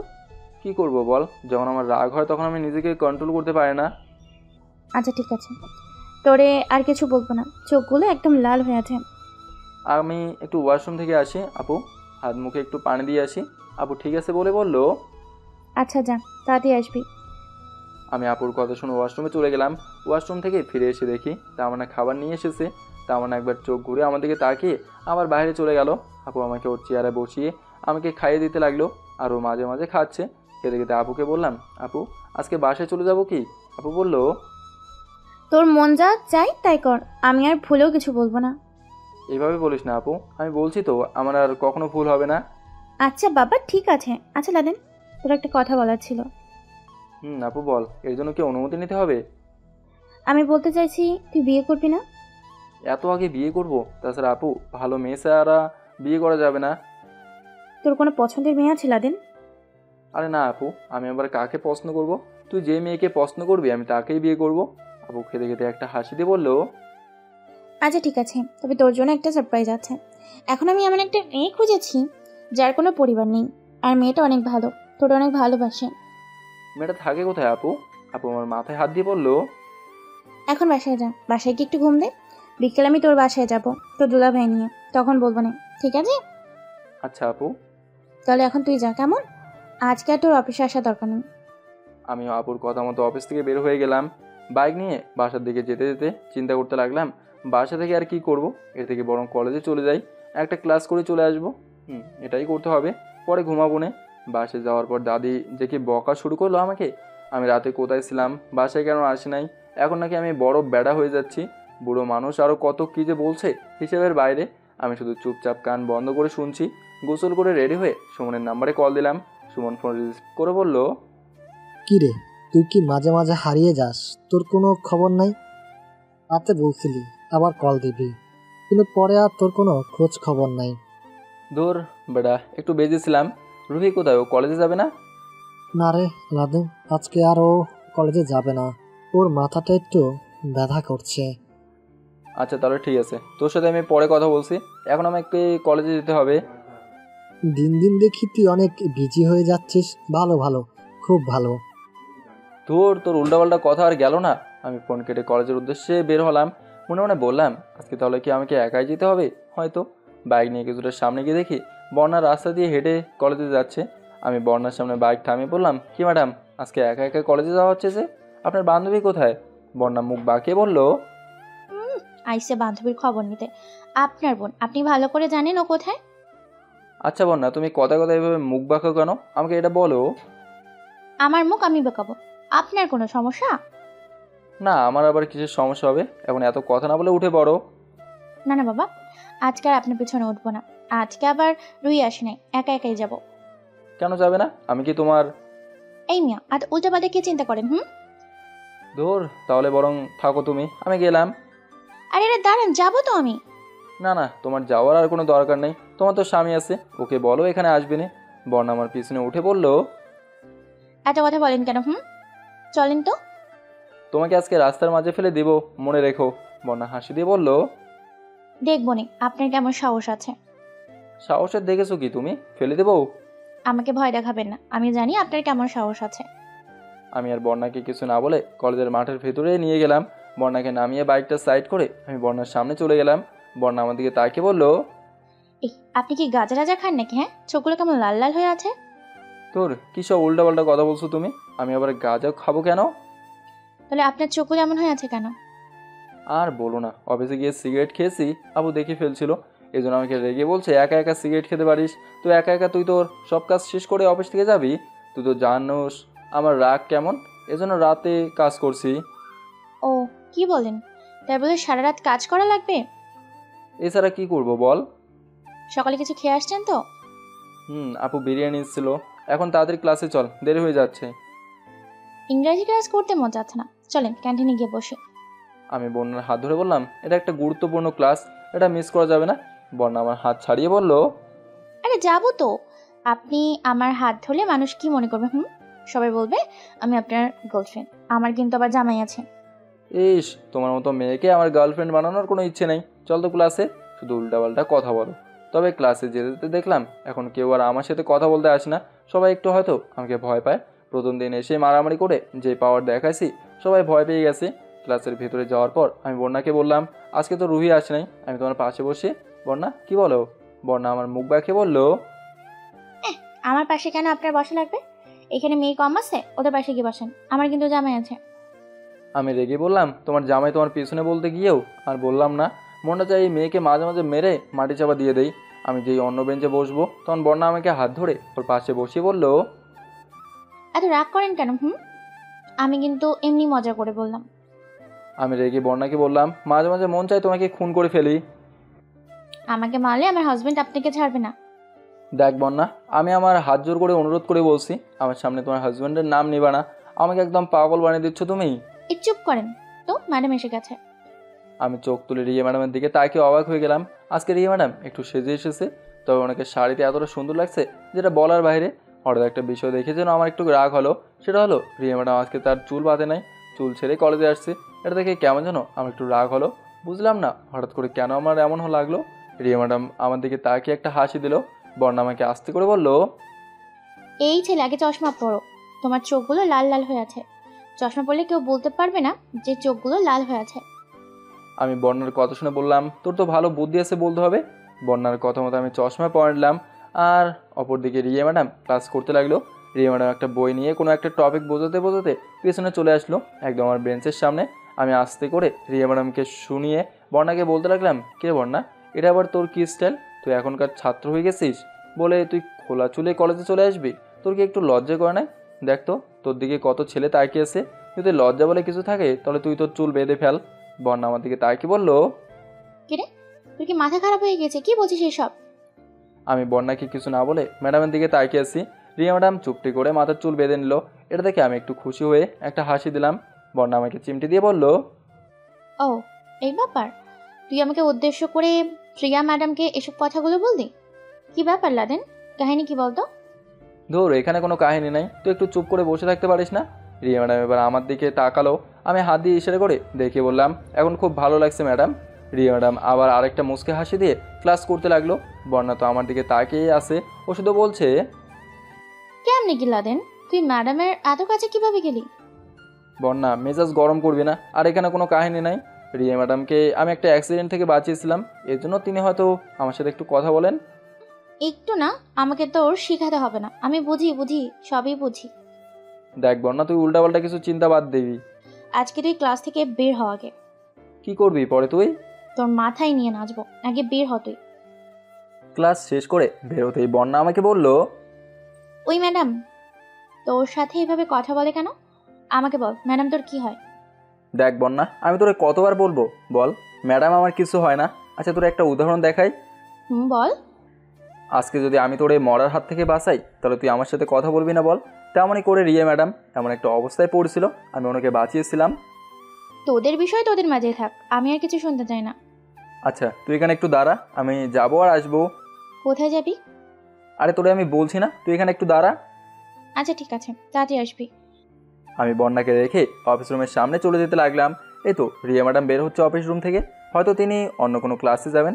আমি রিয়া ম্যাডামের সামনে গিয়ে বললাম, ম্যাডাম চলে যাব নাকি আপনার জন্য অপেক্ষা করব? রিয়া ম্যাডাম আমার দিকে তাকিয়ে বলল, না, অপেক্ষা করতে হবে না, বরং তুমি চলে যাও। আমার জন্য তোমার কাজের ক্ষতি হয়, পরে রাতে তোমাকে কাজ করতে হয়। আর ম্যাডাম আপনি যে কী সব কথাবার্তা বলেন, আমার কাজ তো আমাকে করতেই হবে। বলেন, আমার কাজ তো কেউ আর করে দেবে না, রাত হলেও আমার কাজ আমাকেই করতে হবে। এটা নিয়ে আপনার চিন্তা করতে হবে না। আমি কি আপনার জন্য দাঁড়াবো নাকি আপনি? রিয়া ম্যাডাম শুধু বলল, আর মাত্র 2টা ক্লাস করাবো, যদি পারো তো একটু দাঁড়াবে, আর কাজ থাকলে চলে যেতে পারো। এই কথা বলে রিয়া ম্যাডাম ক্লাসের দিকে যেতে লাগলাম। তবে তিনি হঠাৎ করে পিছনে তাকে একটা মুচকে হাসি দিল। আমি রিয়া ম্যাডামের হাসি দেখে মনে মনে বললাম, তার মানে রিয়া ম্যাডাম চায় আমি যেন তার জন্য অপেক্ষা করি। আমি বুঝলাম না আমার কি হয়েছে। রিয়া ম্যাডামের সামনে গেলে আমি কেমন যেন একটু দুর্বল হয়ে যাই, এটাই তো বুঝি না। সে যাই হোক, এখন একটু অপেক্ষা করতে হবে। আমি এই বন্যার সামনে হেঁটে চলে গেলাম। বন্যার কাছে যেতেই বন্যা বলল, একটা বিষয় মাথায় রাখ, ম্যাডাম কিন্তু তোর থেকে 2-3 বছরের বড়। বন্যা আরেকবার যদি তুই উল্টাপাল্টা কিছু বলিস বা চিন্তা করিস, তাহলে তোর মাথা কিন্তু আমি ফাটিয়ে দেবো। বন্যা মুখ বাঁকিয়ে বলল, সত্যি কথা বলি, আমার দোষ হয়ে গেল না? আচ্ছা এখন চল আরেকটা ক্লাস করে আসি। হঠাৎ করে তোর পড়াশোনায় এত মন বসলো কিভাবে রে? আমাকে এটা বল তুই। দেখ, এই বয়সে আবার পড়তে এসেছি, এখন যদি ভালো একটা রেজাল্ট করতে না পারি তাহলে সব শেষ। তুই এই বছর ফেল করবি, পরে হিসেব মিলিয়ে নিস। আমি ফেল করলে করব, যেটা কপালে আছে সেটাই হবে। এখন ক্লাসে চল। আবার একটা ক্লাস শেষ করে বের হলাম। ক্লাস শেষ করে বের হতেই বন্যা বলল, এখন আর ক্লাস করবো না, বাসায় চলে যাব। তুই চলে যাবি বাসায়? কেন, তুই যাবি না? না, আমি আরও কিছুক্ষণ পর বাসায় যাব। কাহিনী কি বলতো? কোনো কাহিনী নেই, তুই বাসায় যা। তোর হঠাৎ করে কি হয়েছে বল? তুই একা একা এখানে কি করবি? আমি কি করব এটা জেনে তোর লাভ আছে বল? বন্যা এবার বলল, আচ্ছা ঠিক আছে, তাহলে থাক তুই, তবে সাবধান, কারোর সাথে আবার ঝামেলা করবি না। এই কথা বলে বন্যা চলে গেল। বন্যা চলে যাওয়ার পর আমি একা একা দাঁড়িয়ে আছি। এখন শুধু রিয়া ম্যাডাম আসলেই হলো, আর কিছুক্ষণ হয়তো এখানে দাঁড়িয়ে থাকতে হবে। আমি ফোনটা নিয়ে আবার গেম খেলতে লাগলাম। কিছুক্ষণ পর দেখি আমার পুরাতন শালি কিছু ছেলে পেলে নিয়ে আমার কাছে আসছে। মনে মনে বললাম, এই মেয়ে এখন আবার আমার কাছে আসছে। আমি তো কোনো ধরনের ঝামেলা করতে চাই না, কিন্তু ওরা এসেই আমাকে বিপদে ফেলে দেবে। যে আমার পুরাতন শালি আমার কাছে এসে দাঁড়ালো, তখন পিছন থেকে রিয়া ম্যাডাম এসে আমার শালিকে উদ্দেশ্য করে বলল, এই মেয়ে, তোমার লজ্জা করে না? যেই ছেলে তোমাকে পছন্দ করে না, তুমি বারবার তার পিছনে কেন ঘুরছো? দেশে কি ছেলের অভাব হয়েছে? হ্যাঁ, আর তুমি কি এই ছেলেগুলোকে নিয়ে এসেছো? ওকে মেরে জোর করে ওর মুখ থেকে ভালোবাসি শব্দটা শুনবে, নাকি ওকে ধরে নিয়ে বিয়ে করবে? রিয়া ম্যাডামকে দেখে আমার শালি কোনো কথা বলে নাই, চুপচাপ মাথা নিচু করে সামনে থেকে কেটে পড়লো। আমি হাসি দিয়ে রিয়া ম্যাডামকে বললাম, ম্যাডাম আপনাকে অনেক অনেক ধন্যবাদ, আপনি আমাকে আজকে একটা বিপদ থেকে বাঁচিয়েছেন। আরে ছাড়ো তো এসব, আমি কলেজে বাইরে গেলাম, তুমি বাইক নিয়ে এসো। এই কথা বলে রিয়া ম্যাডাম সামনের দিকে হাঁটতে লাগলো। আমি বাইক নিয়ে কলেজের মাঠ থেকে বের হয়ে রিয়া ম্যাডামের কাছে গেলাম। রিয়া ম্যাডাম আমার পিছনে উঠে বলল, আজকে তোমার অফিস আছে। না ম্যাডাম, সারা রাত কাজ করেছি দেখে আজকে আর যেতে হবে না, আরেকবারে কালকে সকালে।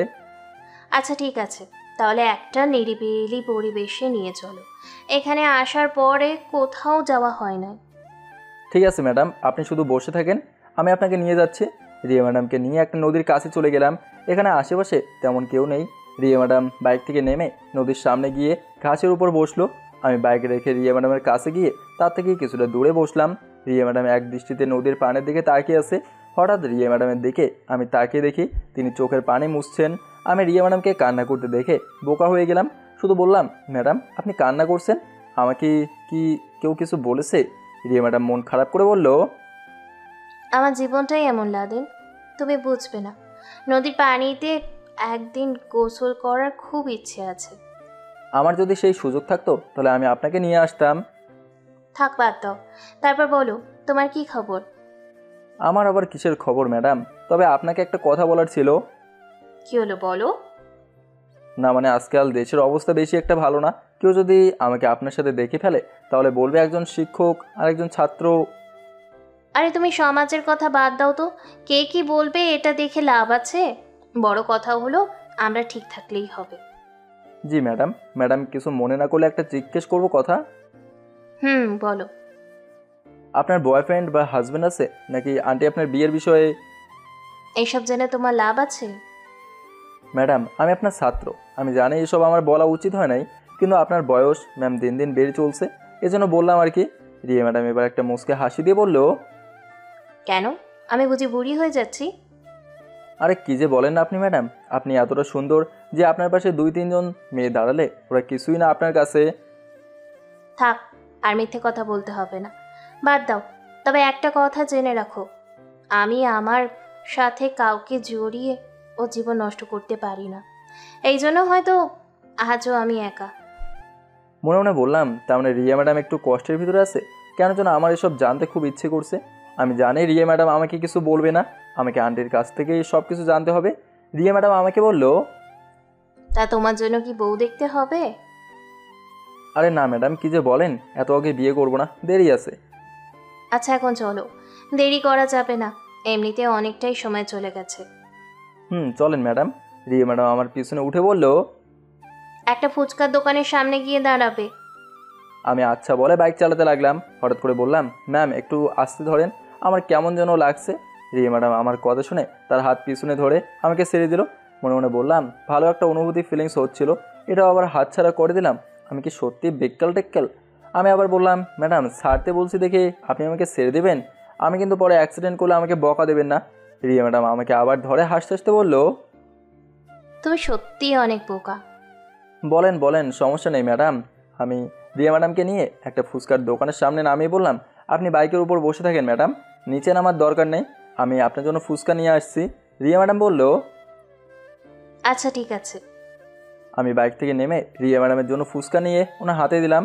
রিয়া ম্যাডাম আমার দিকে তাকিয়ে বলল, এখানে অনেকেই দাঁড়িয়ে আছে, তুমি আমাকে এখন ম্যাডাম বলবে না। তাহলে কি আপু বলবো? সে বলতে পারো। আমি এটা বলতে পারবো না। আচ্ছা ঠিক আছে, ম্যাডাম বলবে, কিন্তু কেউ যেন না শোনে। আপনাকে বলতে হবে না, আমি বুঝেছি তো। ফুচকা খাবে? আরে না ম্যাডাম, আপনি খান, আমি এসব খাই না। একটা তো খাও, আমি খাইয়ে দেই।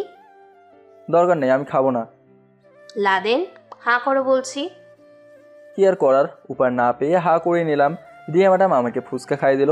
আমি ফুচকা খেতে খেতে রিয়া ম্যাডামকে আস্তে করে বললাম, আপনি এত ভালো কেন বলেন? আমি এতটাও ভালো না, আমার জীবন সম্পর্কে তুমি যদি জানতে তাহলে বলতে পারতে। এখন বলো, ফুচকা ভালো লাগলো? আপনি খাইয়ে দিচ্ছেন ম্যাডাম, ভালো লাগবে না কেন বলেন? আচ্ছা আপনি এখন খান। রিয়া ম্যাডাম বাইকের উপর বসে বসে ফুচকা খাচ্ছেন। হঠাৎ করে একটা মাইক্রো এসে আমাদের সামনে দাঁড়ালো। মাইক্রোটা আমার পা থেকে এক হাত দূরে দাঁড়ালো। এখানে এত জায়গা থাকার পরেও আমাদের সামনে মাইক্রো থামলো, এই জন্য একটু রাগ হলো। আমি মাইক্রোর কাছে টোকা দিয়ে বললাম, কি ভাই আপনার সমস্যা কি? এত জায়গা থাকতে এখানে এসে মাইক্রো রাখা লাগবে, তাও আবার আমাদের সামনে। মাইক্রোর কাজ খুলতে আমি তো বোকা হয়ে গেলাম। ভিতরে দুলাভাই আর আপু বসে আছে। মনে মনে বললাম, আজকে আমি শেষ। আপু এসব যদি জানতে পারে আমাকে কেটে টুকরো টুকরো করে ফেলবে। আমি চুপচাপ মাইক্রোর সামনে থেকে সরে ম্যাডামের পাশে গিয়ে দাঁড়ালাম।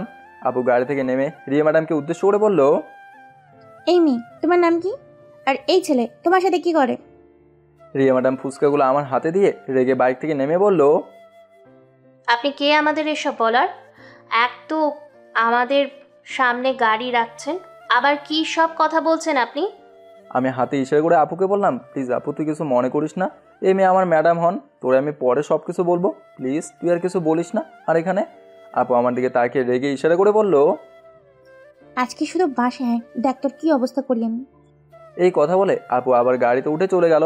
মনে মনে বললাম, যাক বাবা তাহলে বাঁচা গেল। রিয়া ম্যাডাম আমার হাত থেকে ফুচকাগুলো নিয়ে বলল, তুমি এত ভয় পাও কেন বলো তো? ভয় তো তোমার কপাল থেকে ঘাম ঝরে পড়ছে। না মানে ম্যাডাম। এত ভয় পেলে হয় বলো? এখন যাও, বিল দিয়ে এসো। মনে মনে বললাম, এত বড় চাকরি করে আবার বিল দিতে বলে আমাকে। সবাই মনে হয় আমাকে বোকা পেয়েছে, যার মন যেভাবে চায় সেভাবে আমাকে ব্যবহার করছে। আর বিশেষ করে তিনি আমার ম্যাডাম, আমি কেন উল্টাপাল্টা চিন্তা করছি। তো রিয়া ম্যাডামকে ওনার বাসের সামনে নামিয়ে দিয়ে বললাম, আমি তাহলে যাই ম্যাডাম। রিয়া ম্যাডাম আমার পকেট থেকে মানিব্যাগ বের করে ওখানে কিছু টাকা দিয়ে মানিব্যাগ আবার পকেটে ঢুকিয়ে বলল, আচ্ছা ঠিক আছে, তুমি চলে যাও। ম্যাডাম এটা করা কি ঠিক হলো? আমার মন চাইছে আমি দিয়েছি, তোমার কোনো সমস্যা? না ম্যাডাম। তো এখন চুপচাপ বাসায় যাও। এই কথা বলে রিয়া ম্যাডাম বাসায় চলে গেল। আমি বাইক নিয়ে আমার বাসার দিকে যেতে লাগলাম। বাসার সামনে গিয়ে দেখি একটা অটো দাঁড় করানো। এই সময়ে আবার আমার বাসায় কি আসলো? আমি বাইক সাইড করে রেখে দরজা দিয়ে ভেতরে চলে গেলাম। ভিতরে গিয়ে দেখি আমার পুরাতন শাশুড়ি তার ছোটো মেয়েকে নিয়ে সোফায় বসে আছে। ওদের দেখে আমার শরীরটা এমনভাবে জ্বলতে লাগলো যেটা বলার বাইরে। আমাকে দেখে শাশুড়ি সহ ওনার মেয়ে দাঁড়িয়ে পড়লো। আমি দাদিকে জোরে একটা ডাক দিলাম। দাদি এসে বলল, আমি কি ওদের বলছি এখানে আসতে, আর ওরা এখানে কেন আসলো? আমি পকেট থেকে পিস্তল বের করে দাদির হাতে দিয়ে বললাম, দাদি আপনি এটা ভিতরে রাখেন, এটা আজকে আমার হাতে থাকলে ওদের কেউ এখান থেকে বেঁচে ফিরতে পারবে না। দাদি আমার দিকে তাকিয়ে বলল, তোর পাগল হওয়ার দরকার নেই, মাথা ঠান্ডা কর নাতি। আর তোদের কি বলবো, লজ্জা শরম একটুও নাই তোমাকে? আজকে তো তোমাদের আমার নাতি খুন করতে চাইছিল, আরেকদিন যদি এখানে আসো না আমি খুন করে দিব। তোমরা সবাই মিলে আমার নাতির জীবনটাকে নষ্ট করে দিচ্ছ। আমি দাদিকে ভেতরে পাঠিয়ে দিলাম। আমি ওদের সামনে গিয়ে বললাম, আপনারা আবার আমার কাছে কেন আসলেন? আমার এখন টাকা হয়েছে, বাড়ি হয়েছে, এজন্য কি আবার আমার কাছে আসছেন? আমার শাশুড়ি মাথা নিচু করে বলল, দেখ বাবা, আমি এখানে আসতে চাই না, আমি আমার ছোট মেয়ের জন্য এখানে আসছি। ও নাকি তোমাকে... আপনি যেই পর্যন্ত বলেছেন এখানে থাকবেন, আর কিছু বলতে হবে না। আপনার বড় মেয়েও আমার সাথে এমন কিছু করেছিল, কিন্তু আমি পরে ওকে পুলিশের হাতে তুলে দিয়েছি। আর এখন আপনার মেয়ে পতিতা পল্লীতে ব্যবসা করে। আমি আপনার সামনে এটা বলতে চাই নাই, কিন্তু আপনারা বারবার ঘুরে ফিরে আমার কাছে আসেন। আপনি বোঝেন না কেন? আমি আপনাদের দেখতে চাই না। এবার আমার শালি মাথা নিচু করে বলল, আমাকে একবার বিশ্বাস করে বিয়ে করেন, দরকার হলে আমি সারা জীবন আপনার পায়ের কাছে পড়ে থাকবো। দেখো তুমি দেখতে শুনতে ভালোই আছো, আমি চাই তুমি ভালো একটা ছেলে দেখে বিয়ে করো। আমার মন থেকে একেবারে তোমরা উঠে গেছো। আমি চাইলেও এটা কখনো সম্ভব হবে না। প্লিজ তোমরা আর কোনোদিন কোনোভাবে আমাকে বিরক্ত করবে না। আর তুমি তোমার মতো কলেজে যাবে, আমাকে বিরক্ত করবে না। এখন যেতে পারো। আমার কথা শুনে আমার শালি আমার দিকে অসহায় দৃষ্টিতে তাকিয়ে আছে। আমি আবার বললাম, দেখো তুমি এখন সব কিছু বুঝতে পারো। আজকে তোমার কারণে তোমার মা অপমানিত হয়েছে। কি দরকার ওনাকে এই বয়সে এইসব শোনানো? থাকে সব বাদ দাও এখন, তোমরা বসো, আমি বুয়াকে বলে কিছু রান্না করাচ্ছি। আমার শাশুড়ি উঠে বলল, না বাবা, আজকে আর কিছু খাবো না, এখন চলে যাব। তবে আমার একটা অনুরোধ, তোমার বিয়েতে আমাদের দাওয়াত দিবে। আমি আমার মেয়ের জন্য তোমার কাছে অনুরোধ করব না। ওর জোরাজুরির কারণে আমি এখানে আসছি। সরি বাবা, মাফ করে দিও। আসলে আমি এই কথাগুলো বলতে চাই না, কিন্তু কি করব বলেন? ঠিক আছে বাবা, সমস্যা নেই, আমরা আজকে আসি। আর কখনো আমার মেয়ে তোমাকে বিরক্ত করবে না, আমি কথা দিলাম। ধন্যবাদ আপনাকে। আর তুমি এদিকে আসো। আমার শালে আমার কথা শুনে আমার কাছে আসলো। আমি ওর মাথায় হাত দিয়ে বললাম, তুমি আমার ছোট বোনের মতো, তোমাকে আমি কত কিছু বলছি, আমাকে মাফ করে দিও। একটা কথা কি জানো, তোমার বোনকে বিয়ে না করে তোমাকে বিয়ে করলে অনেক ভালো হতো। জীবনে ধোকা তো আর খেতাম না। আমার শালে আমাকে জোরে ধরে কান্না করতে করতে বলল, আপনি খুব ভালো দুলা ভাই, আপনার জন্য এত কিছু করলাম, কিন্তু আমি ব্যর্থ হয়েছি, পারলাম না আপনার মন জয় করতে। আমি চাইছিলাম আপনাকে আমি বিয়ে করে সুখের একটা সংসার করব, কিন্তু তার হলো না। আমি ওকে এবার সরিয়ে বললাম, দেখো আমার থেকেও তুমি চাইলে অনেক ভালো ছেলে পাবে, এজন্য নিজেকে সবসময় ভালো মেয়ে হিসেবে প্রতিস্থাপন করবে। আর তোমার যে বড় একটা বোন আছে, ওটা কাউকে জানতে দেবে না। ওর কথা আর বলবেন না, ওর কথা শুনলেই রাগ উঠে যায়। আচ্ছা ঠিক আছে, এখন বাসায় যাও। আর আমি তোমার দুলাভাই নাই এখন হয়তো, তবে আমি একজন বড় ভাই হয়ে তোমাকে সাহায্য করব। না না বড় ভাই না, আপনি আমার দুলা ভাই। সম্পর্ক না থাকলেও আপনি আমার দুলা ভাই। তবে আপনি বললে আমি আমার জীবনটা পর্যন্ত দিয়ে দিতে প্রস্তুত ছিলাম। বাদ দাও এসব কথা। তাহলে গেলাম দুলা ভাই। আমি শালির হাতে কতগুলো টাকা দিয়ে বললাম, এগুলো রাখো, চকলেট কিনে খাবে। আমার কথা শুনে একটা হাসি দিয়ে বলল, আপনি মেয়ে আর ভালো হবেন না। দেখতে দেখতে ওরা চলে গেল। সত্যি আমি মারেকে বিয়ে না করে ওর বোনকে বিয়ে করলে অনেক ভালো হতো। মেয়েটার মন মানসিকতা সত্যি অনেক ভালো। আজকে সুন্দর করে ওকে বুঝিয়েছি, কি সুন্দর বুঝেছে। আর আগে আমি ওকে কত বকা দিয়েছি। যাক, যা হয়েছে ভালোই হয়েছে। ঝামেলা ছাড়াই সব কিছু সমাধান করে ফেললাম। টেবিলে বসে দাদির সাথে অল্প কিছু খেয়ে ঘুমিয়ে গেলাম। এক ঘুমে রাত হয়ে গেল। ঘুম থেকে উঠে ওয়াশরুমে চলে গেলাম। ওয়াশরুম থেকে বের হয়ে দেখি আপু বিছানার উপর বসে আছে। আমাকে দেখে আপু বলল, আজকে তো দেখি আমার ভাইয়ের ভালোই উন্নতি হয়েছে। এখন সে মেয়ে নিয়ে ঘুরে, মেয়ের ওকে ফুচকা খাইয়ে দেয়, আরো কত কি যে দেখতে হবে কে জানে। আমি আপুর কথা শুনে আপুর পাশে বসে আপুর দিকে তাকিয়ে বললাম, তুই এখানে কেন, চলে যাব নাকি? আমি আপুর কোলের মাঝে শুয়ে বললাম, চলে যাবি কেন? আর আপু বিশ্বাস কর, ওই মেয়ের সাথে আমার কোনো সম্পর্ক নেই। আপু আমার মাথার চুল হাতে দিতে বলল, ওই মেয়ের সাথে যদি তোর কোনো সম্পর্ক নাই থাকে তাহলে ওর সাথে কি করে? অচেনা একটা মেয়ে আর যাই করুক না কেন, অচেনা একটা ছেলের সাথে ঘুরবে না? উনি আমাদের ক্লাসে ইংরেজি ম্যাডাম। আপু অবাক হয়ে বলল, কি? উনি আমাদের ক্লাসের ইংরেজি ম্যাডাম। দেখ তোর সব কিছু আমি বুঝিয়ে বলছি, তাহলে হয়তো বুঝবি। একজন ম্যাডাম তার ছাত্রের সাথে? আমি আগে কি বলি শুনতো। ঠিক আছে, বল শুনি। আমি এক এক করে রিয়া ম্যাডামের সম্পর্কে সব কিছু বললাম, কীভাবে তিনি অ্যাক্সিডেন্ট করেছিলেন, আর ওদের বাসায় আমি চাকরের কাজ করতাম। সব কিছু আপুকে বলে দিলাম। সব শুনে আপু রেগে বলল, ওদের এত বড় সাহস, তুই তোর ম্যাডামকে বাঁচানোর পরও তোর সাথে এমন করে? চল আমার সাথে, আমিও দেখি ওরা কত বড় লোক, ওদের কত টাকা পয়সা আছে। আমি আপুকে জোরে ধরে বললাম, আরে আপু যা হয়েছে সব কিছু ভুলে যা। তবে রিয়া ম্যাডাম খুব ভালো জানিস, তিনি শিক্ষক হওয়ার পরেও আমার কাছে হাত জোর করে মাপ চাইছে। তার মনের ভেতরে কোনো অহংকার নেই, খুব ভালো একটা মেয়ে। আমি না করার পরেও দেখ আমাকে নিয়ে এখানে সেখানে ঘুরে। আমি বললে শুধু বলে, দেখো লাদেন, আমি একমাত্র তোমাকে ছাড়া এখানে কাউকে চিনি না। এখন তুই বল, এই ম্যাডামের সম্মান রক্ষা করার জন্য আমাকে তো এইটুকু করতেই হবে। আপু একটা হাসি দিয়ে বলল, সব কিছু বুঝতাম, তবে আমার মনে হচ্ছে তুই তোর ম্যাডামের সাথে থাকলে অনেকে তুই পছন্দ করতে শুরু করবি। এখন তুই যেভাবে বলবি আমার তো মনে হয় তুই তাকে পছন্দ করিস। আমি আপুর কোলে থেকে উঠে বসে বললাম, তোর মাথা খারাপ হয়ে গেছে আপু, উনি আমার ম্যাডাম হন, আমার সম্মানী উনি ব্যক্তি। আমি এমনটা করব বলে তোর কি মনে হয়? ঠিক আছে, তবে দেখা যাবে তোর ম্যাডাম আর তোর জন্য কতদিন ম্যাডাম থাকে। এখন যেটা বলতে এসেছি। বল, আমি শুনছি। আমি তোর জন্য একটা ভালো মেয়ে দেখেছি। মেয়েটা কে আপু? মেয়েটার নাম তামান্না। এই তামান্নাটা আবার কে? আরে তুই চিনিস না, আমার নতুন বিয়ে। আরে কি করস, এই মেয়ে? মেয়েটা খুব ভালো লাদেন, ওর বাবা মা কেউ নেই, ও এতিমখানা থেকে পড়াশোনা করেছে। মেয়েটা জানে না যে আমি তোর জন্য ওকে এখানে চাকরি দিয়েছি। মেয়েটা তোর সাথে ভালো মানাবে। এখন তোর মত বল। আমি আপুর দিকে তাকিয়ে কিছুক্ষণ চুপ থেকে বললাম, আপু তুই চিন্তা করে দেখ, আমার সাথে এত কিছু হয়ে যাচ্ছে। আমি কয়েকদিন আগে মারিকে ডিভোর্স দিলাম, আবারও আমাকে মারতে হাসপাতালে গিয়েছিল। ওর ছোট বোন আজকে আমার বাসা পর্যন্ত এসেছিল, বুঝিয়ে শুনিয়ে ওকে এখান থেকে বিদায় করছি। সব মিলিয়ে আমার উপর একটা চাপ সৃষ্টি হয়েছে বলতে পারিস। আবার আমাকে অফিসের কাজ একটু ভালো করে শিখতে হবে। সব মিলিয়ে আমি তোরে বলতে চাই, আমাকে কিছুটা সময় দিতই। আমি আগে নিজেকে নিজে মানিয়ে নিই, এরপর বলতে পারবো। আপু তুই একটু বোঝার চেষ্টা কর। বাবা, এখন দেখি আমার ভাই সবকিছু চিন্তা করতে পারে। আচ্ছা ঠিক আছে, ভালো ভালো, তবে তোরে 1 মাস সময় দিলাম। 1 মাস পর তুই রাজি থাকবি বলে আমি মনে করি। ছেলে তুই তামান্নার সাথে প্রেমও করতে পারিস, আমি এটা না করবো না। ধর তোর প্রেম, কাজ করে শেষ করতে পারছে না আবার প্রেম। এখন চল, খিদে লাগছে, কিছু খেয়ে নেই। চল, তোর দুলা ভাই বাইরে আছে। আমি আর আপু গিয়ে টেবিলে বসলাম, বুয়ো খাবার রেডি করে দিচ্ছেন। দুলা ভাই আমার দিকে তাকিয়ে বলল, শালা তোমার সাথে মেয়েটা কে ছিল? নতুন গার্লফ্রেন্ড নাকি? আমি দুলাভাইয়ের দিকে তাকিয়ে বললাম, দৌড় মিয়া, আমার আবার গার্লফ্রেন্ড হবে? কাজ করে শেষ করতে পারে না, আবার গার্লফ্রেন্ড হবে?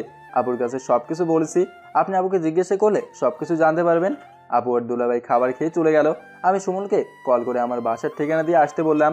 টেবিলে বসে ফোনে ভিডিও দেখছি, তখন দাদি বলল, লাদেন এইদিকে আয় তো। আমি ফোন রেখে সোফার কাছে গিয়ে দাদির পাশে বসলাম। দাদি আমার মাথায় হাত দিয়ে বলল, লাদেন, আমার বাসায় একা একা থাকতে ভালো লাগে না, তুই কোনো একটা ব্যবস্থা কর না। শুনলাম তোর দুলাভাই নাকি তোর জন্য মেয়ে দেখছে। আরে বুড়ি বউয়ের জন্য এত পাগল হয়ে গেছো? বিয়ে তো করবোই, তবে আগে ভালো কোনো মেয়ে পেয়ে নেই, নইলে আবার আগেরটার মতোই হবে। এখন তুমি গিয়ে ঘুমিয়ে পড়ো, আমার জন্য চিন্তা করতে হবে না, আমি সময় মতো বিয়ে করে নেবো, ঠিক আছে? দাদিকে বিছানা পর্যন্ত দিয়ে এসে আবার সোফায় বসে ফোনে ভিডিও দেখতে লাগলাম।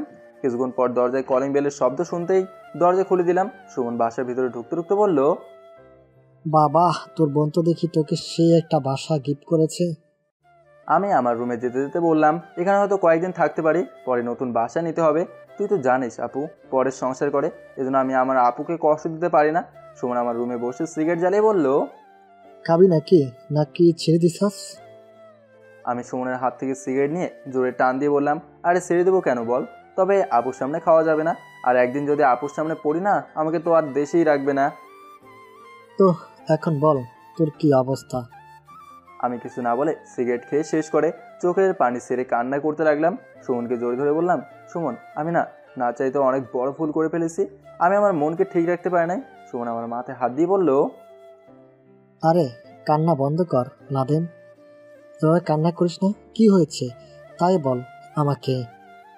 আমি অনেক বড় একটা ভুল করে ফেলেছি, যেটা আমার কখনো করা উচিত হয় নাই। আমি ওনাকে সুযোগে ব্যবহার করেছি। লাদেন, তুই কান্না বন্ধ কর। কি হয়েছে আমাকে তাই বল। তুই তো জানিস আমি একটা বাসায় কাজ করতাম।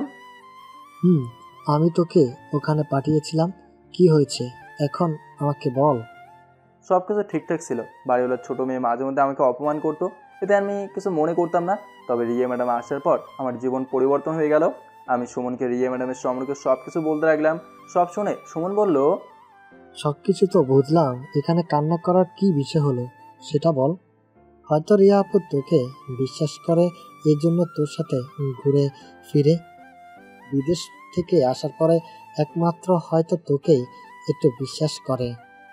তবে সেদিন আমাকে কল দিয়েছিল, আমি সময়ের কারণে যেতে পারি নাই।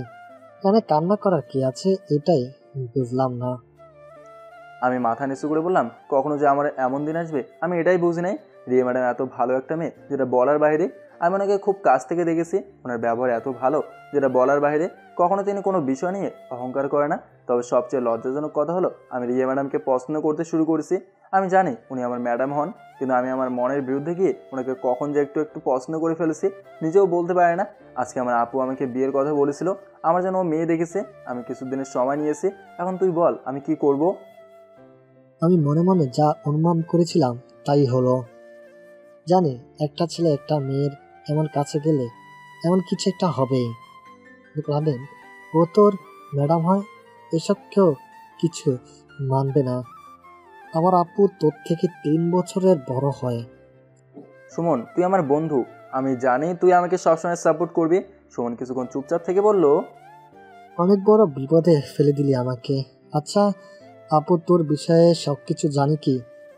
না না, এখনো আমি ওকে কিছু বলি নাই। আগে তোর বিষয়ে সবকিছু বলবি, তারপর দেখ আপু তোকে কিভাবে দেখে। তবে তোর এটা করা উচিত হয় নাই। আমি এত কিছু জানি না, তবে আমি শুধু এটাই চাইবো তুই আমার জন্য একটু চেষ্টা করবি। তবে আরেকটা কথা কি জানিস, রিয়া ম্যাডাম কোনো এক বিষয় নিয়ে খুব কষ্ট পাচ্ছে, তবে সেটা তোর খোঁজ নিতে হবে। আমাকে ভাই এই বিষয়ে টানবি না। আমি ভাই এই বিষয়ে কিছুই জানি না। দেখ সুমন, এভাবে কিন্তু বলবি না। আমি জানি তুই থাকতে আমার কোনো বিপদ হবে না।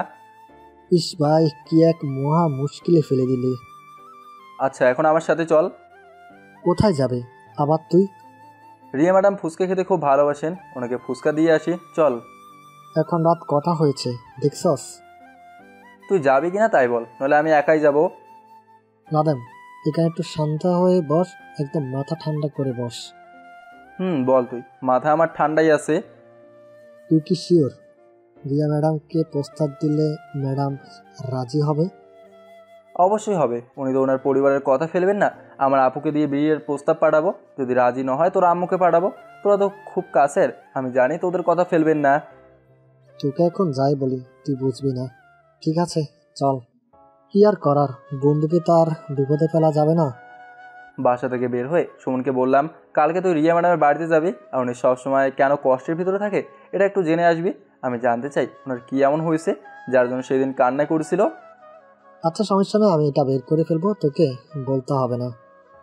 সামনের দোকান থেকে ফুচকা কিনে রিয়া ম্যাডামের বাসার দিকে যেতে লাগলাম। রাস্তায় সুমনকে বললাম, তা তুই যাবি কবে? এই তো সব কিছু হয়তো ঠিকঠাক হয়ে গেছে, আর 2 দিন হয়তো দেশে আছি, পরে চলে যাব। আমাকে এইভাবে একা ফেলে চলে যাবি? দেখ লাদেন, সব কিছু তো রেডি হয়ে গেছে, এখন তো যেতেই হবে, এছাড়া কোনো উপায় নেই। ওখানে গিয়ে কি বিয়ে করে নেবি? আরে না, ওখানে গিয়ে কিছুদিন প্রেম করব, তবে বিয়ে করলে তোকে দাওয়াত দিব। তুই যাবি তো?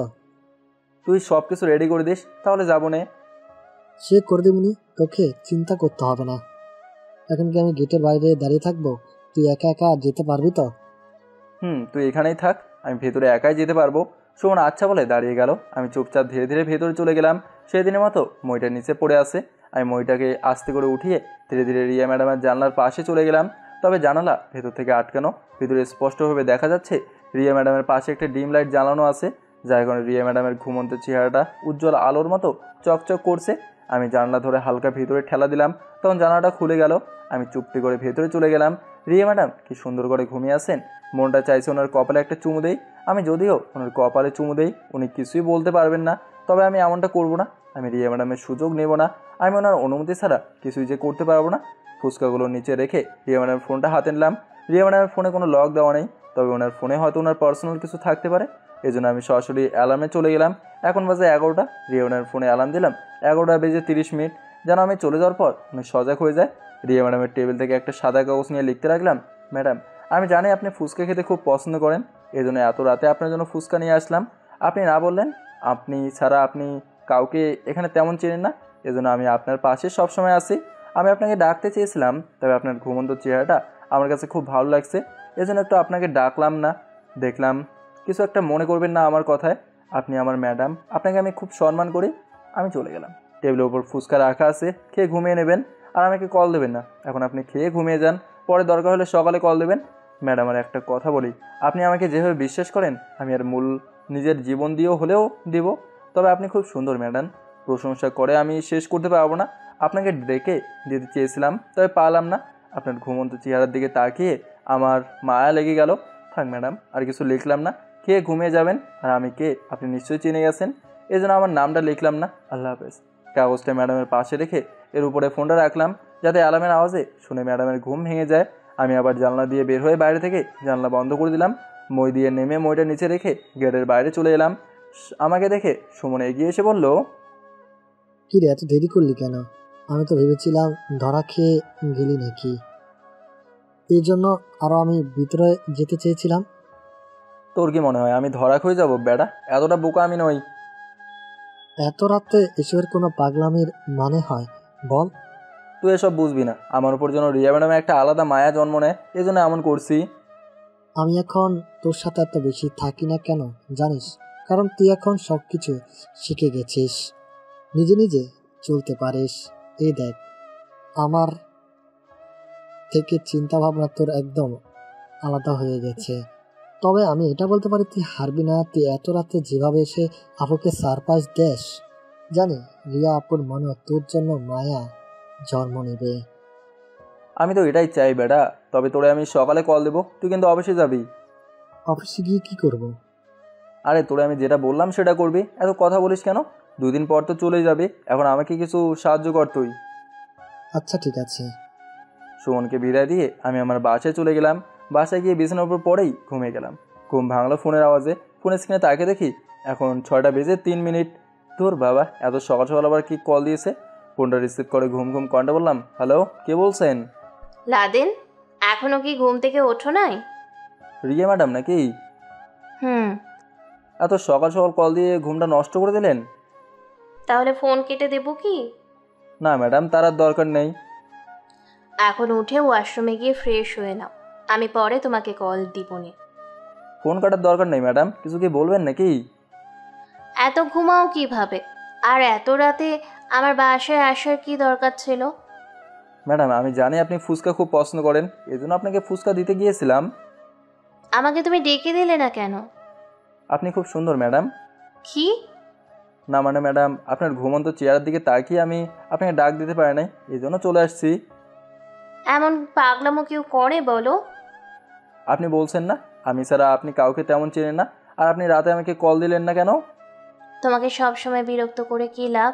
তোমার অফিস আছে, তুমি নিজের কাজ করো, তাই বলে। আপনি আমার গুরুজন, আপনি বলবেন আমি এসব আসবো না, এটা কি হতে পারে? আমি কি শুধুই তোমার ম্যাডাম হই? আমি ফোনের উপাস থেকে একটা হাসি দিয়ে বললাম, কিছু খেয়েছেন ম্যাডাম? না, এখনো কিছু খাই নাই, গোসল করে খাবো। এত সকাল সকাল গোসল করবেন কেন? একটু পর তো কলেজে যেতে হবে, বুঝলা? আমি তো মনে করেছিলাম। মায়ের খেতে চাও না তুমি? সরি ম্যাডাম, মজা করলাম আপনার সাথে। আচ্ছা বাদ দাও, এখন ফ্রেশ হয়ে নাস্তা করো। কলেজে আসবা আজকে? না ম্যাডাম, কলেজে আসবো না, সরাসরি এখন নাস্তা করে অফিসে চলে যাব। কি বলো? এত সকালে অফিসে গিয়ে কি করবে?